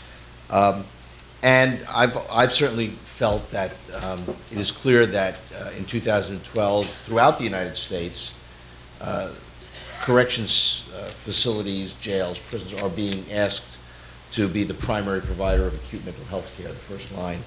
To the extent that that is part of the problem, to the extent that that is consuming resources that might be better used in other ways, as Jack suggests, I would ask the entire panel to comment on the question of whether or not more can and should be done to screen for mental illness and to divert people with mental illness from the system at the front door, and to the extent that would ameliorate this problem. So let me take it first. It's a great question. Our agency has been actively involved in putting together a comprehensive needs and risk assessment process. It required yet another variance, this time from the State Commission on Correction, which they were very gracious in awarding. At this point in time, during the first several days after admission, all individuals are assessed historically for their propensity for violence, which is their custody classification score, but also an assessment for medical issues, for mental health issues, to come later this year, substance abuse issues, which is really critical when you're talking about the mentally ill, because so much of this is co-occurring. In addition to that, working with Vera, we've developed several other risk assessment instruments, most notably risk of rearrest and readmission to jail, which is the equivalent of our forecast of recidivism. And so these and other assessments are being used to put together new needs requests. We had to go well beyond that, though. I'm very proud. You may recall there was an announcement some months ago, and will be followed up very soon. We went to the mayor's office and indeed to the mayor specifically about the mentally ill and the serious and chronic need for more care at any number of points along the continuum. And he was gracious to form a steering committee for justice involved mentally ill. And it has stakeholders from all parts of the system that have been involved in this. It resulted in a report with recommendations which are on their way to the mayor now, and we hope will result in some significant allocations of funds. This particular part of what will be a bigger issue, a bigger effort, looks at individuals who are in the system to see what we can do to divert them even in the first several days after coming to the system. For those who remain, what we can do to enhance both the programming, which we've talked a lot about, as well as discharge planning, which is part of a RAD-H piece of litigation that's specific to New York City. And last, that for when they're released, whether it's early or on time, that the efforts for linking them with community resources will be vastly better than they were before. We recognize in that work we left a lot of other opportunities basically on the cuttings that fell onto the floor that we're going to double back as a second effort. New York City is so good in general, particularly compared to other jurisdictions at doing early interventions, that I think the common wisdom got to be that anyone who could have been diverted was already diverted. And we don't think that's the case. We think that there are some other opportunities, and with this increasingly large body of information about the numbers of individuals who come in the system over and over again and so have the assessments, there are perhaps ways to partner with police and others to do interventions and diversions at the very, very early end, making higher, better use of DATs perhaps and some other things. Having said all that, sooner or later we're going to need more money. Yeah. So basically, X all that. That's how I'm feeling. My response to that question that you asked is, steering committees are made up of people who are not directly affected. It's always about asking for more money, basically. So you hear that. Eventually, it's going to be about asking for more money. People who have been there, done that, there's a community at large here. People with mental illness are not getting this type of treatment inside. All this sounds very nice and eloquent. And these things are on paper. They exist on paper. It doesn't happen that way. People with mental illness are suffering inside the system. The mental health is a joke inside, if any. The regular doctor stuff, even if you need to see a doctor, it's outlandish in there. So any steering committee made up by anybody that gets paid by any government agency is going to be nothing but a pure facade and a fake. So I think that once, if we really have this panel set up because we want to be progressive and we really want to make change, making change means having people who sit at the table that give you solutions, that you implement those solutions, not that you make up your own stuff, but listen to what the people who have been there, done that, are bringing to the table, the solutions that we come with. And I would like to ask that, due to the fact that we ran late, that we have the audience ask us questions, because I'm sure they might also have some questions. Because I know afterwards that we all have access to each other, but not necessarily to the people who are sitting in the audience. Thank you. I was actually planning to start the audience questioning earlier, but I do want to give Mr. Fisher a chance to speak. Yeah, mental illness is really an issue that goes beyond everybody's control. Right now, New York State has 15 to 18% of the people incarcerated are diagnosed mentally ill. But we've done something, and it goes to what Jack is talking about, a paradigm. What we've been able to do through diagnosis and treatment really is twofold. Those who are diagnosed seriously mentally ill, who do get into trouble, do not go to a SHU, they go to a treatment program. That's one side. The other side is that because we are doing diagnosis and we're seeing the levels of mental illness, if you would, we have a lot of programs that are designed, as Jack really suggests, to prevent them from deteriorating and prevent them from being in special housing. And it really works. And then the third level is those who have a mental illness but do some time in SHU, don't merely go right back into population, but they go back into another mental health program. As I said earlier, that's the kind of, if you would call, a formula that maybe we now have to address the disruptive, the violent offenders. Can we identify them, the truly violent, the not so violent, and maybe the just what I often call the knuckleheads? And by differentiating on that level, we can also differentiate what's the best approach both before, during, and after segregation. So we have 45 minutes left, and I think Ms. Ortega makes an excellent suggestion. I will open it up to questions from the audience, and if you run out, I have a few left to make sure we eat up all of our time. Let me ask, we have two young ladies here. We'll ask one to take one side and one the other, and just wait for somebody to get to you with the microphone. This gentleman right here in the blue sweater.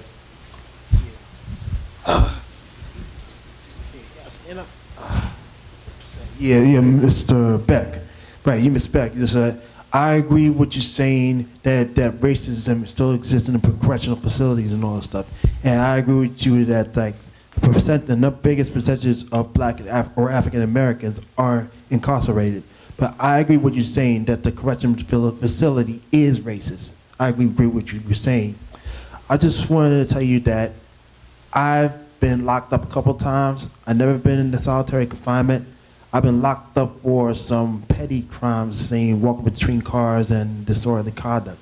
But somehow, though, I was going to ask you, what happened was that the plainclothes cop caught me walking between cars, and he was supposed to give me a summons, and instead, though, he locked me up because he figured I overreacted. He thought that I overreacted because he told me to give me the direction. I told him I wasn't going nowhere. And next thing he knows is that he put the cuffs on me and locked me up. So I just wanted to ask you, can we give them plainclothes cops some sensitivity training and before they act and all that stuff? It's a little beyond my expertise on police, but I'm going to use it as an opportunity very quickly. The notion of if we have in the upstate, many of the upstate facilities that I go to, literally 95% of the staff are white, and yet we have 80% of the residents are people of color. And yet when I ask the staff, do you think that race plays any factor in what's going on here? The staff will always tell me, no, not at all. The inability to understand how, not direct, I hate you because you're Black, but rather I don't understand and cannot communicate and therefore have a bias in my approach, needs much more education and much more sensitivity, particularly when we're having prisons in upstate communities where most of that staff, the only time they interact with people of color, it's when they're in green. And how can you have a real perspective on what it means to deal with an urban young person of color when you have grown up in a very rural community that is all white? And so that racism question, I think, is a very effective one. It goes to police, but it goes to corrections, and it goes throughout the system. And until you deal with that, you're going to have these biases that I think inject itself in how we discipline individuals. Thank you. Yes.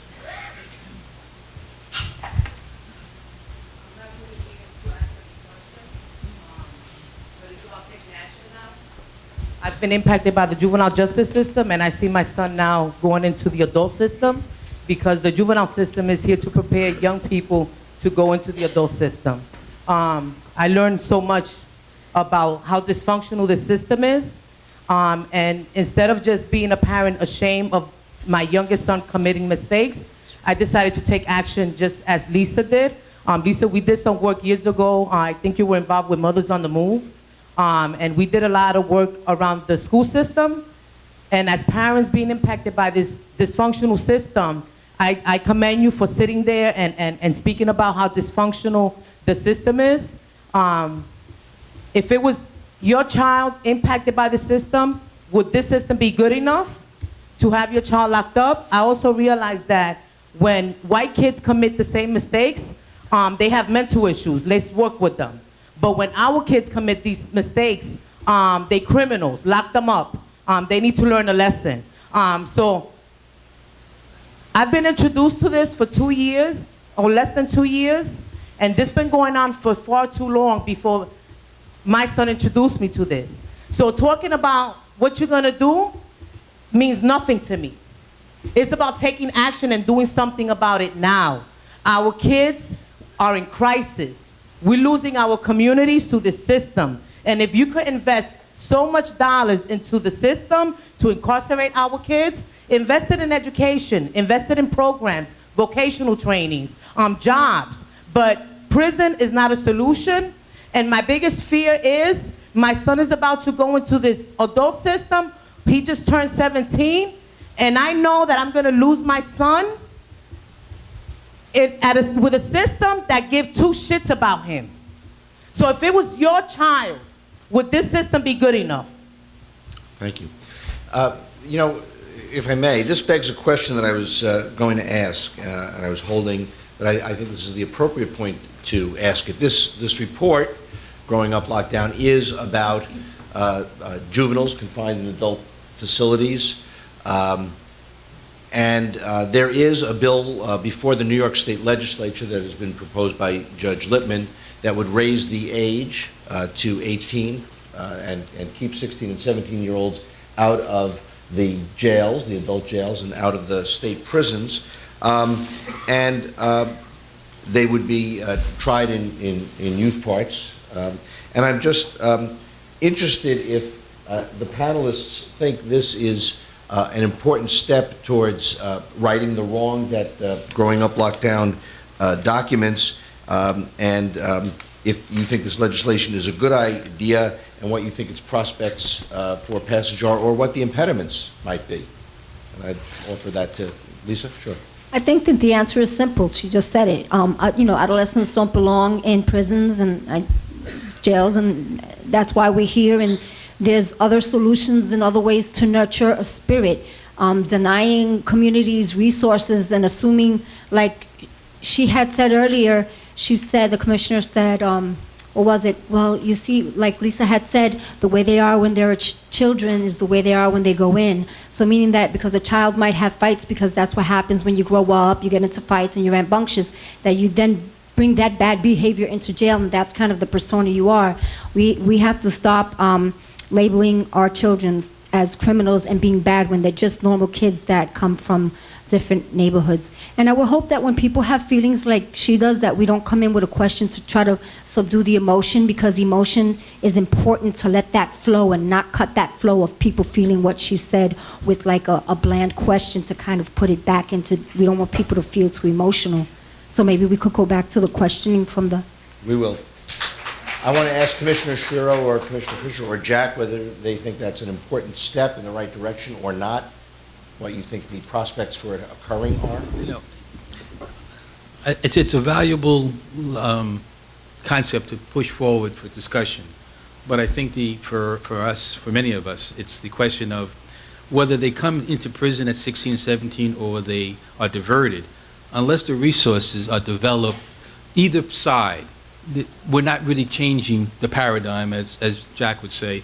If they come to us and we don't provide additional services, it's shame on us to some degree. But if you divert them, where are you going to place them? And if you're going to replace them in someplace else with the same limited programming and services, then while the concept is certainly valid, what's the end result going to be? Thank you. Yes, this young lady here, no, right here with the black top. Hi, this question is about community intervention teams. I'm a retired teacher, and I work in and around the city still per diem, and I have 2 children. One is a nurse and one is a financial analyst. I'm Latina, and I fear for them and myself, because we're letting people out of the chute, 10% of them in New York, that end up in the streets, and many of them are very angry. And I really believe very much in prevention and community intervention teams where trained people police, because I find the police somewhat violent, and I find them that they're also victims of a system. And I find COs also victim, having to control people that are made violent and are acting out. So I wanted to know how you felt, the commissioners, about community intervention teams where police would be specially trained, they would be volunteers the way they have in other states, and they would volunteer to be on teams. Community people would volunteer also, as well as some professional non-police folks, and then they would go out to the 911s and they assess the situation and try to gear that person who is felt to have emotional disorders, which 1 out of 4 of us will have some emotional disorder in our lifetime, where they should be referred to. Not a prison situation, but to some outpatient, inpatient facility that deals directly with people who are having emotional issues. Thank you. Anyone want to respond? Ma'am, what you're describing is a little bit what I was talking about as, I think, still an early opportunity we have that we in New York City haven't picked up on yet, where individuals first come in contact with the police, and with a better early identification, perhaps something other than just taking them down to the station can happen. I'm not familiar with the model, but if you could stay after for a moment, I'd appreciate hearing more. Thank you. Gentleman with the white shirt in the back.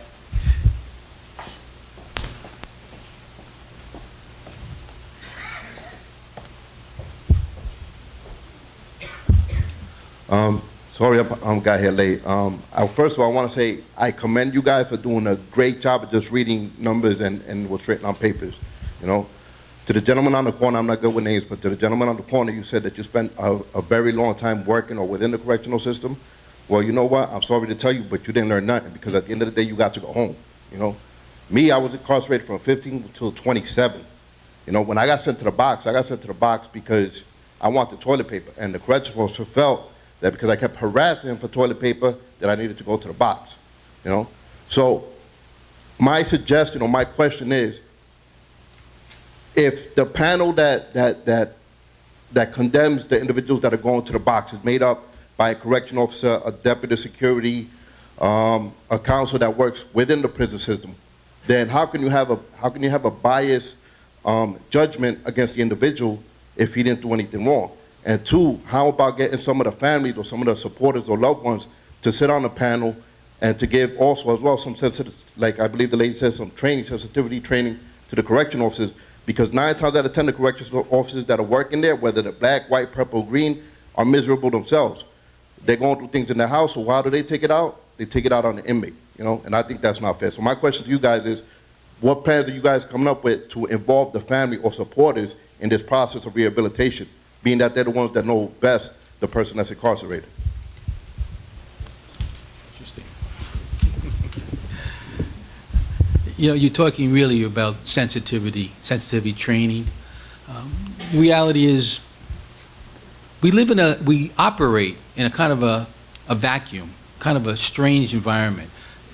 People, I think, would argue, people shouldn't be in charge of other people, but the fact remains, we are required to do that.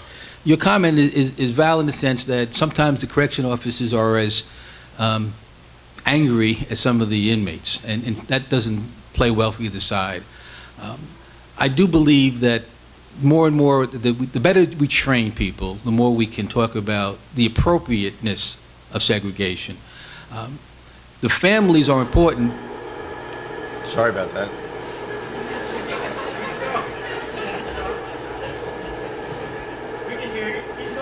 Okay. It's unlikely, and I certainly would not be comfortable with having families involved pre-incarceration or pre-hearing. But where it does make a difference, and you know it makes a difference, is whether or not we can deal better with the family during visits, both before and after. We don't do as much visiting or family relationship building as we should do, especially given where many of our prisons are. But I would like to respond as well to the lady about the community thing. You mentioned people leaving, coming out.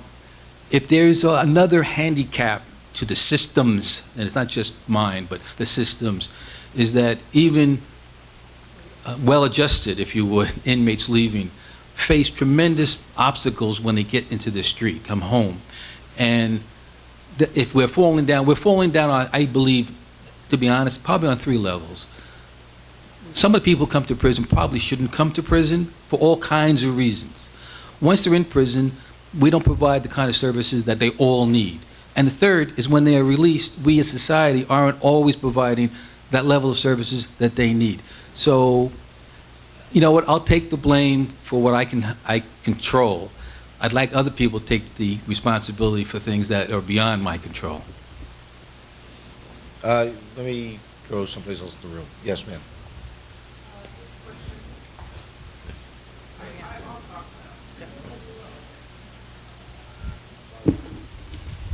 Question is for Commissioner Fisher. In the wake of the New York Civil Liberties Union report, you made reference to doing a review of solitary confinement, and I just wonder if you could talk a little bit more about that. Who is going to do the review and what kind of timeline you're envisioning? How about yes and no? Yes, we are doing a review. No, I don't want to go into detail because I have some issues that kind of transcend what might be logic. I've got to look at what I have, what my resources are, what resources I might need in order to implement some of the things we're talking about. I also owe it to human rights and ACLU and Correctional Association to consider what we have in mind. I would also have to remind everybody, I have to deal with the legislature, I have to deal with the unions, I have to deal with our resources. We will be prepared. We are working towards next month coming up with a list of issues that we can begin a dialogue.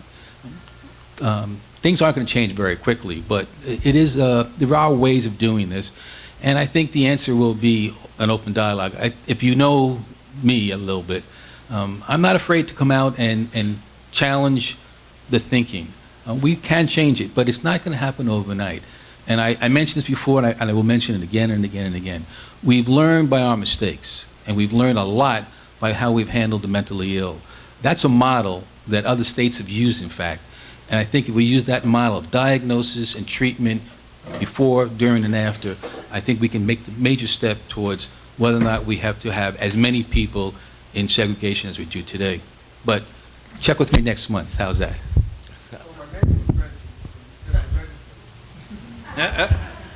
I didn't mean to point you out, sir. This is a microphone. I'm State Senator Bill Perkins. Mr. Perkins, could you please use the microphone? I represent the 30th Senatorial District, and so I just want to first take you up on that remark that you just made about your commitment to make sure that there's changes, and that those changes are, I think, in accordance with some of the recommendations that have been made by ACLU and as well as by Dr. Horn. So I'm looking forward to that. I want to also, though, correct a little bit of what you said earlier about the crack epidemic causing the explosion in the prisons in the state. It was actually the Rockefeller drug lords. And the reason why that distinction is important is because it was Rockefeller in response not simply to the substance abuse that was taking place at the time, but also in response to the economy that was taking place throughout New York State. So that even when we tried to close down some of the prisons, we couldn't because of the fact that it affected the economies of the upstate community. So I think it's very, very important that we don't just attribute some of what we're doing to the victims, but rather to other kinds of economic and maybe even racial considerations. So I just want to clear that up and make sure that you understand I'm here. We're going to work together for these reforms that are being proposed, and I welcome the opportunity to be here with you towards that end. Thank you very much. Yes, this gentleman here in the pink shirt. I think it's pink. Lavender shirt. Hi, I'm an educator, and I'm happy that I'm here. I've known Commissioner Scherer. She was my boss at one time. And I know what she says she can do, she will do. I'm particularly concerned, and I'll preface it with a statement that says, if you treat a person as he or she is, he or she will remain that way. But if you treat that person as if he or she is what she can and ought become, something will happen. And I'm raising this as an issue that we're talking about reforms using IEPs, individual educational plans, and that kind of thing. I would like to challenge you, Commissioner Scherer, to kind of push that a little bit, because I know it does work. I worked in the Sprungs, where we brought in youngsters who were considered having mental problems, and because they were looked at the beginning, at the inception, and the program was designed around helping them to alleviate those problems. So I commend the whole panel. If we can move in the active mode, I think it would be great. Thank you. Thank you. And if I may, again, to exercise the prerogative of the moderator, this brings up another issue that I wanted to raise with the panel. And I know that for agency heads, it's always difficult. One wants to avoid being critical of other agency heads with whom one has to work. But from where I now stand as a former agency head, I can say that I felt, and I think, I forget if it was Dora or Commissioner Fisher who raised the point about, I think it was 40% of the students have special ed needs. I forget which of you mentioned that. But in my experience, the adolescents in prison and jail are not being adequately served by the education system, irrespective of whether they've been inadequately served before they came to prison or jail, while they are in prison or jail, that their rights to an education, I think notwithstanding, was it Brad H? No. What was the, what? Brad H, yeah. I don't see the IEPs following them. I didn't see special ed. Hanbury, I'm sorry, Hanbury. Would you, and likewise, I always felt that the mental health system was perfectly willing to leave the problems at my doorstep. Maybe things have gotten better since I've left. Maybe you've been more successful than I was in getting them to pay attention. I don't know if anybody would care to comment on that issue. I will. So the answer, I guess, is Mets and Mets. On the school side, I think there's been some really strong and positive movement. In the last several years, they've added a Regents tract, and so the youth who go to school now can opt for either GED preparation or Regents or both. And the really great news, not a surprise but heartening to report nonetheless, is that many of the students opt for both. There's the pragmatic side to them. They want to get what they can get quickly, the GED, but they all want to be a for-real high school grad, to your point. And so they're actively involved in both endeavors. The commitment by DOE has been, expanded through now reinstating the summer program, and for the first time, I think maybe ever, is having an after-school program, so not to do much more than reduce idleness, but just continue to work on skill building to engage everybody so that they can do whatever they can while they're inside, and then continue to be motivated to continue when they get out. So the other Mets side of the Mets and Mets is when it comes to mental health, it's a struggle. I said before, we have virtually no substance abuse treatment inside, and yet we know that many in the population, either recreationally or more seriously, are using drugs and alcohol. And the percentage of mentally ill in jail continues to grow. It feels like we have become a de facto mental health system, but without the mental health resources. Just 5-6 years ago, it was about a fifth of the population, and now in general, it's up over a third. With the young adults, it's higher than that. So it's not, but for me, it's not an either or. And it gets back to Jack's point. I think we have to be doing these things at every point along the continuum, and we have to be doing them all at the same time. You have to redouble our efforts on the intervention, but for those who are inside, and unfortunately it appears that there's always going to be somebody inside, we have to do a much better job than we are. And then for folks when they get out, which is virtually everybody, then we need to continue it so that we break the cycle. Growing Up Locked Down reports instances of young people in adult facilities, confined in segregation, physical and social isolation. And we all agree that reducing the level of social isolation is certainly one of the goals. In my experience, I've never seen a teacher go down to a seg cell to give a course, and Ian's report describes study packets being slid under the door. Do teachers actually go to the cells where these young people are confined and provide one-on-one education or tutoring, and would that help to reduce the social isolation? You know, you make a good point. Believe it or not, at Upstate, which is a 100% lockdown facility, we do have people graduating with their GED through a self-study program. Yes, teachers do. The reality is I could use more teachers, and that would create, obviously, more graduates. Education is a funny thing. I believe one of our primary responsibilities in prison, jails and prisons, is to force education. And it's a sad commentary when I can tell you that statistically, by ratios, I graduate more people with a GED in prison than most communities do out in the street. There's something wrong with the system when we do that. But yes, we do it. The key for us is how do we do both? How do we provide the services while a person is in some form of segregation? That's the key for us. And I must admit that the physical layout of many of our facilities, especially the older ones, and our S blocks, have not lent itself to more open treatment. That's something else we're looking at. As far as the mental health, again, another statistic that frankly frightens me a little bit is we're doing better diagnosis, but we're watching the number of people coming into our system, and the number of people who are diagnosed with seriously mental illness keeps going up every month. It's not a lot, but it's, 4, 5, 10, 15, but every single month. So in 12 months, 10 people, that's 120 more people are entering the system who are diagnosed with mental illness.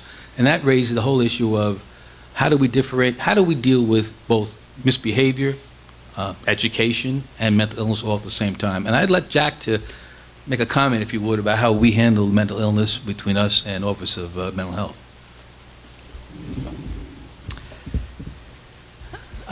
It's a very interesting process that we've gone through. It was a 10-year effort by a large number of activists and others in the community that was partially by litigation, some by legislation, with a real partnership between the community, the experts, the mental health community, and the criminal justice community that led to, I think, some substantial changes for those in isolation. SHU exclusion law is one piece of it, and there was the DAI litigation that did deal with, I think, in a significant way, and it's an important way, of taking seriously mentally ill who are given substantial SHU time, that they have to be diverted to receive treatment.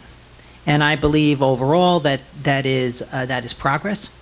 It's certainly much better for some of my colleagues, because I went back in the 1980s when you would go to see people that had got almost no mental health services. This is a substantial change. There's 200 people now receiving that. That's a very important progress.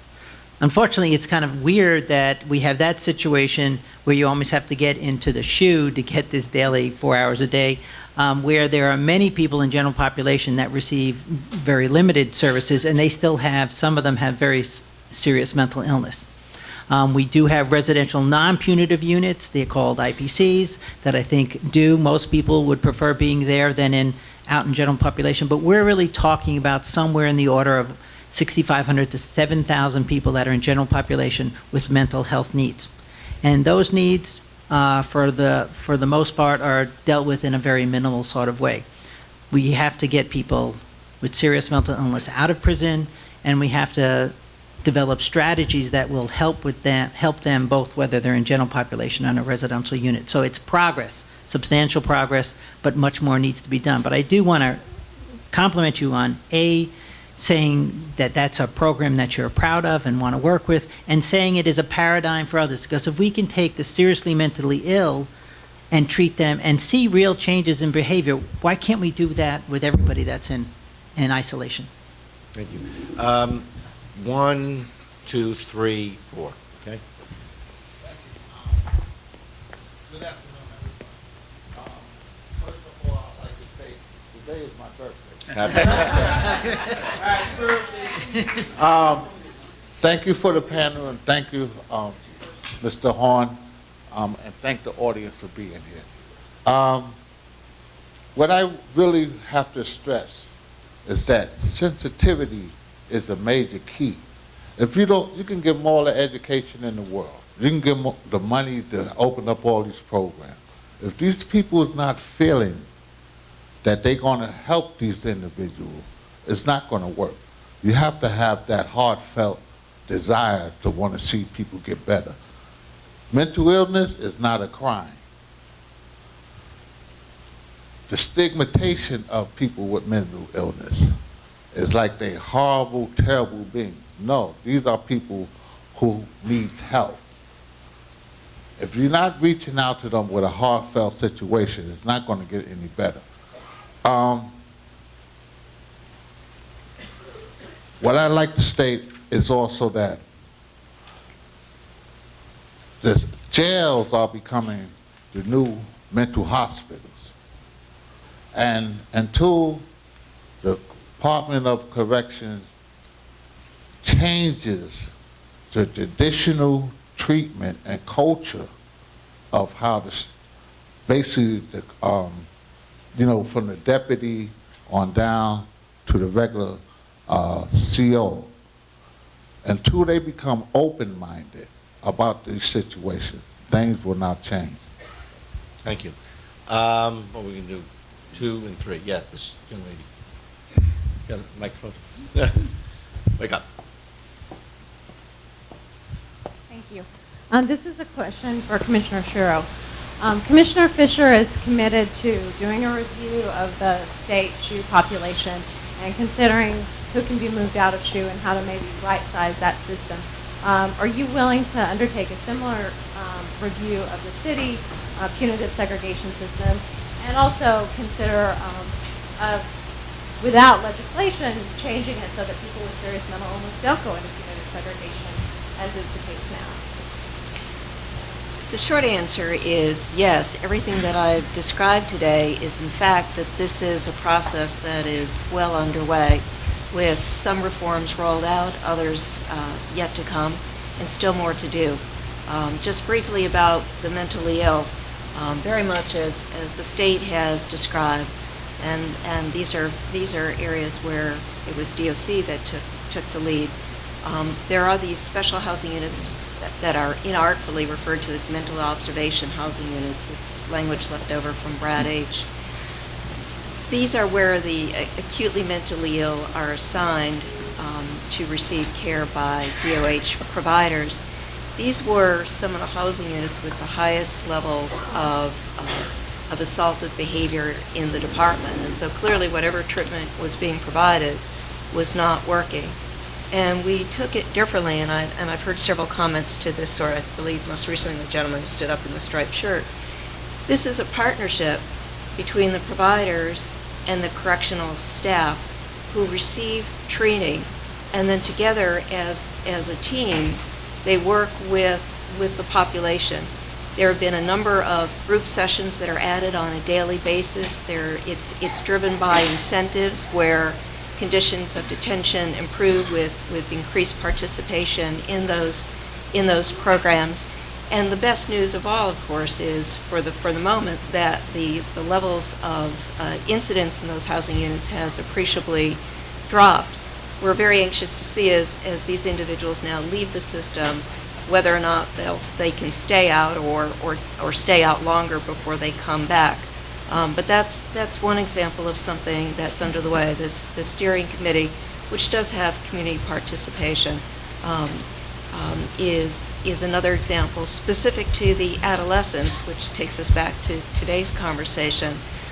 There again, what was the equivalent of the SHU at the state level, which has been known as Maui here in the city, was changed first with the adolescent population, now called a restricted housing unit. It is clinically driven with increasingly large numbers of hours of earned out-of-cell time, not just for individual and group work, but just for earning leisure time in the unit. And graduations with, again, another example of a sentencing reform of of earned releases as early as one half after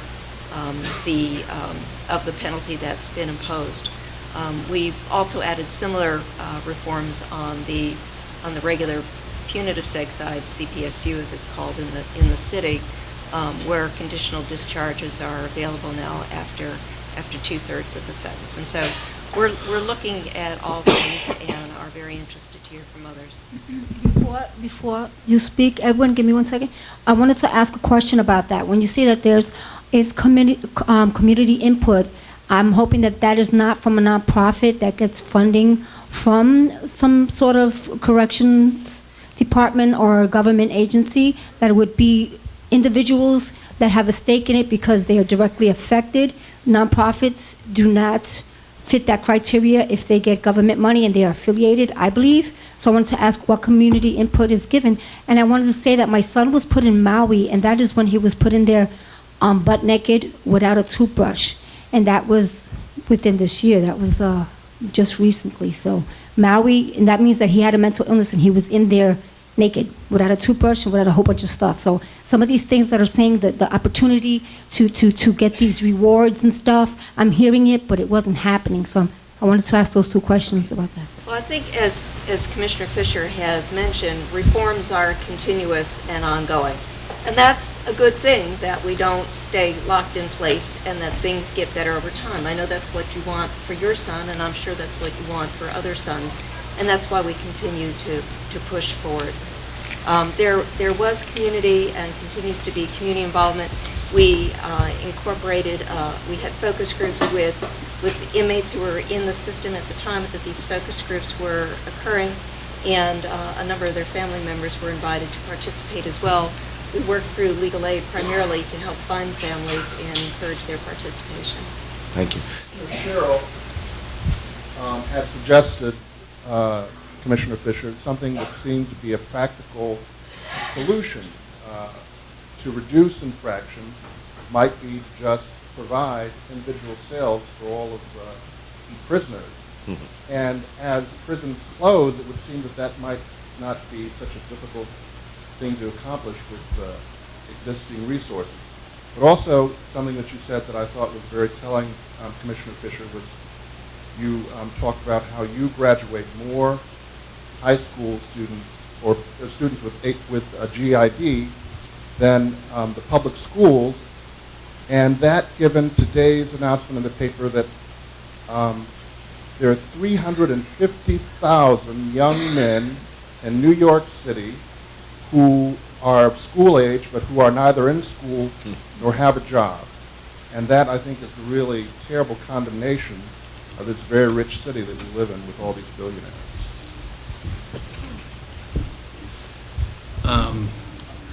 The prisons that I did close were all dormitories. And you raise an interesting point.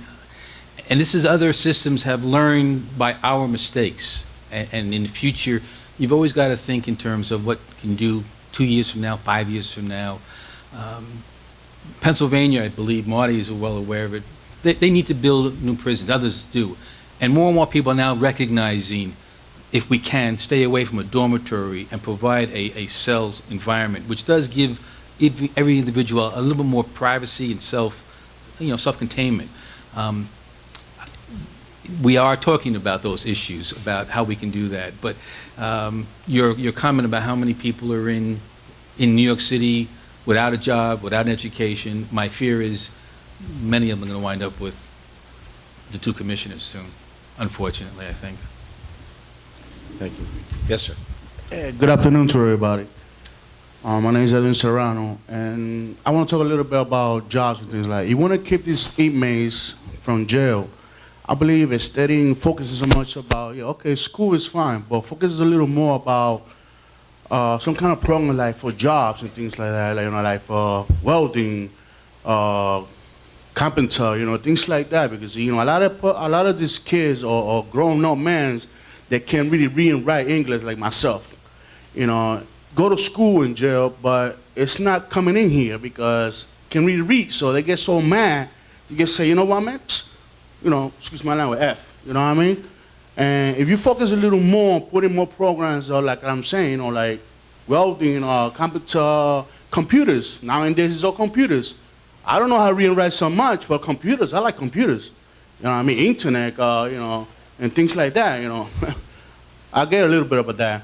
I want to talk a little more about races of upstate New York. I was in Clinton, then Amora. That's Clinton is on max. I was in the medium, and because I had to fight, my qualification went up to a max. So that sent me to Clinton, then Amora is a max. You have a lot of officers there, like in the shoes. You're talking about the shoes, right? I was key locked for 4 months. Call that shoes. You got a lot of officers there, a lot of correctional officers. There are a lot of really real racists. The reason why I say is that because I observe a couple of white folks. They come around, do the tours, come to the cell.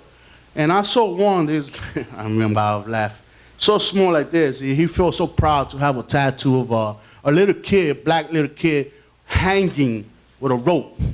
I think that's disrespectful, for inmates, you know what I mean? So you should put a little bit of a leash of your correctionals, especially upstate.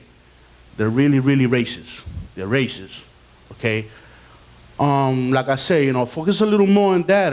Focus on the young kids instead of putting them in a max. If they're in the medium, they had a fight and the qualification went up. Why don't you send them to a max? I mean, you're teaching them more to be more violent.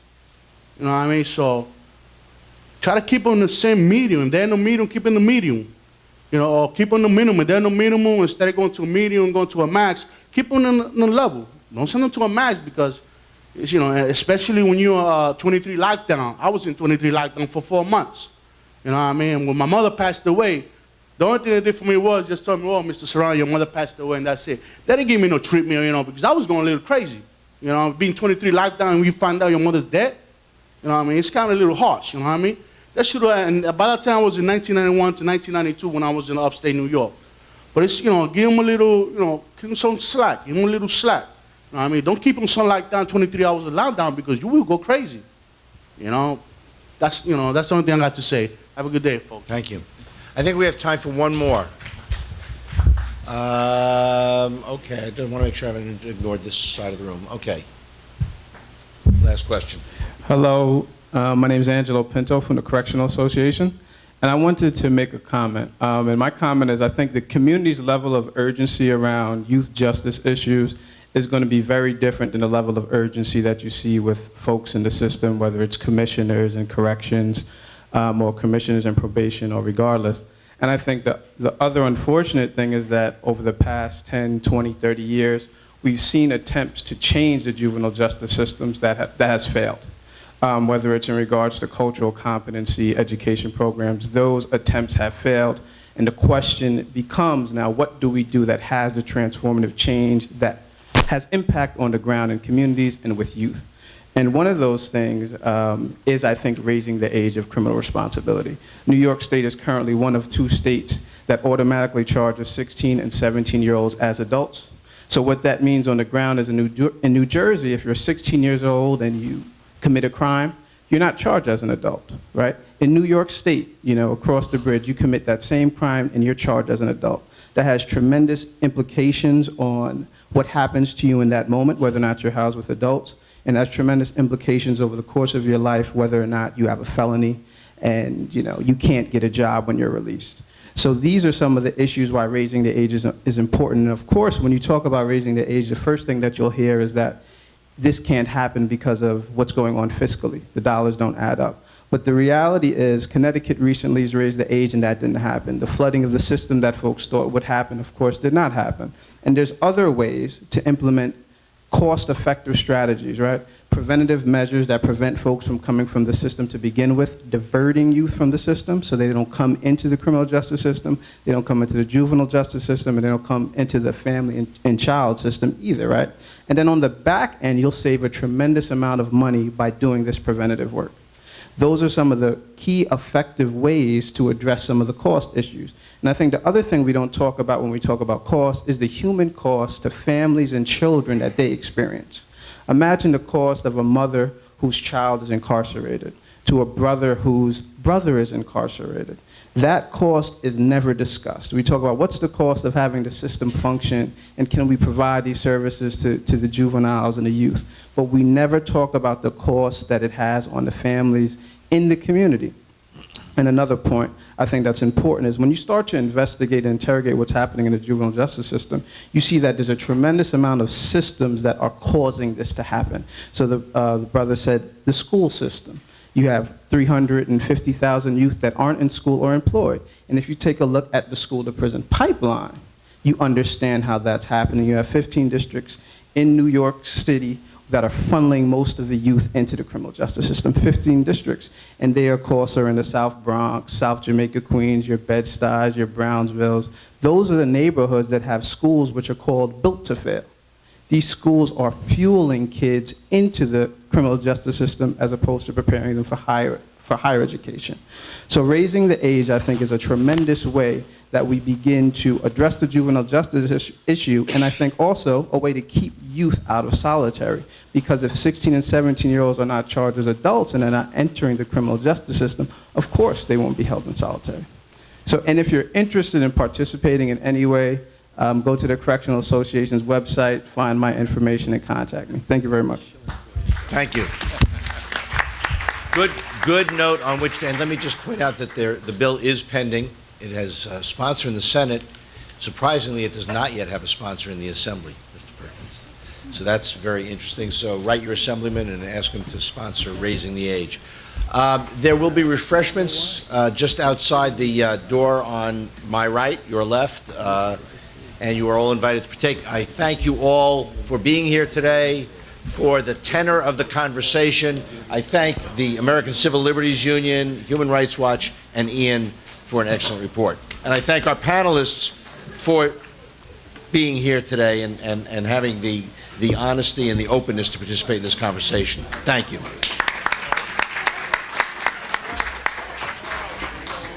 Thank you.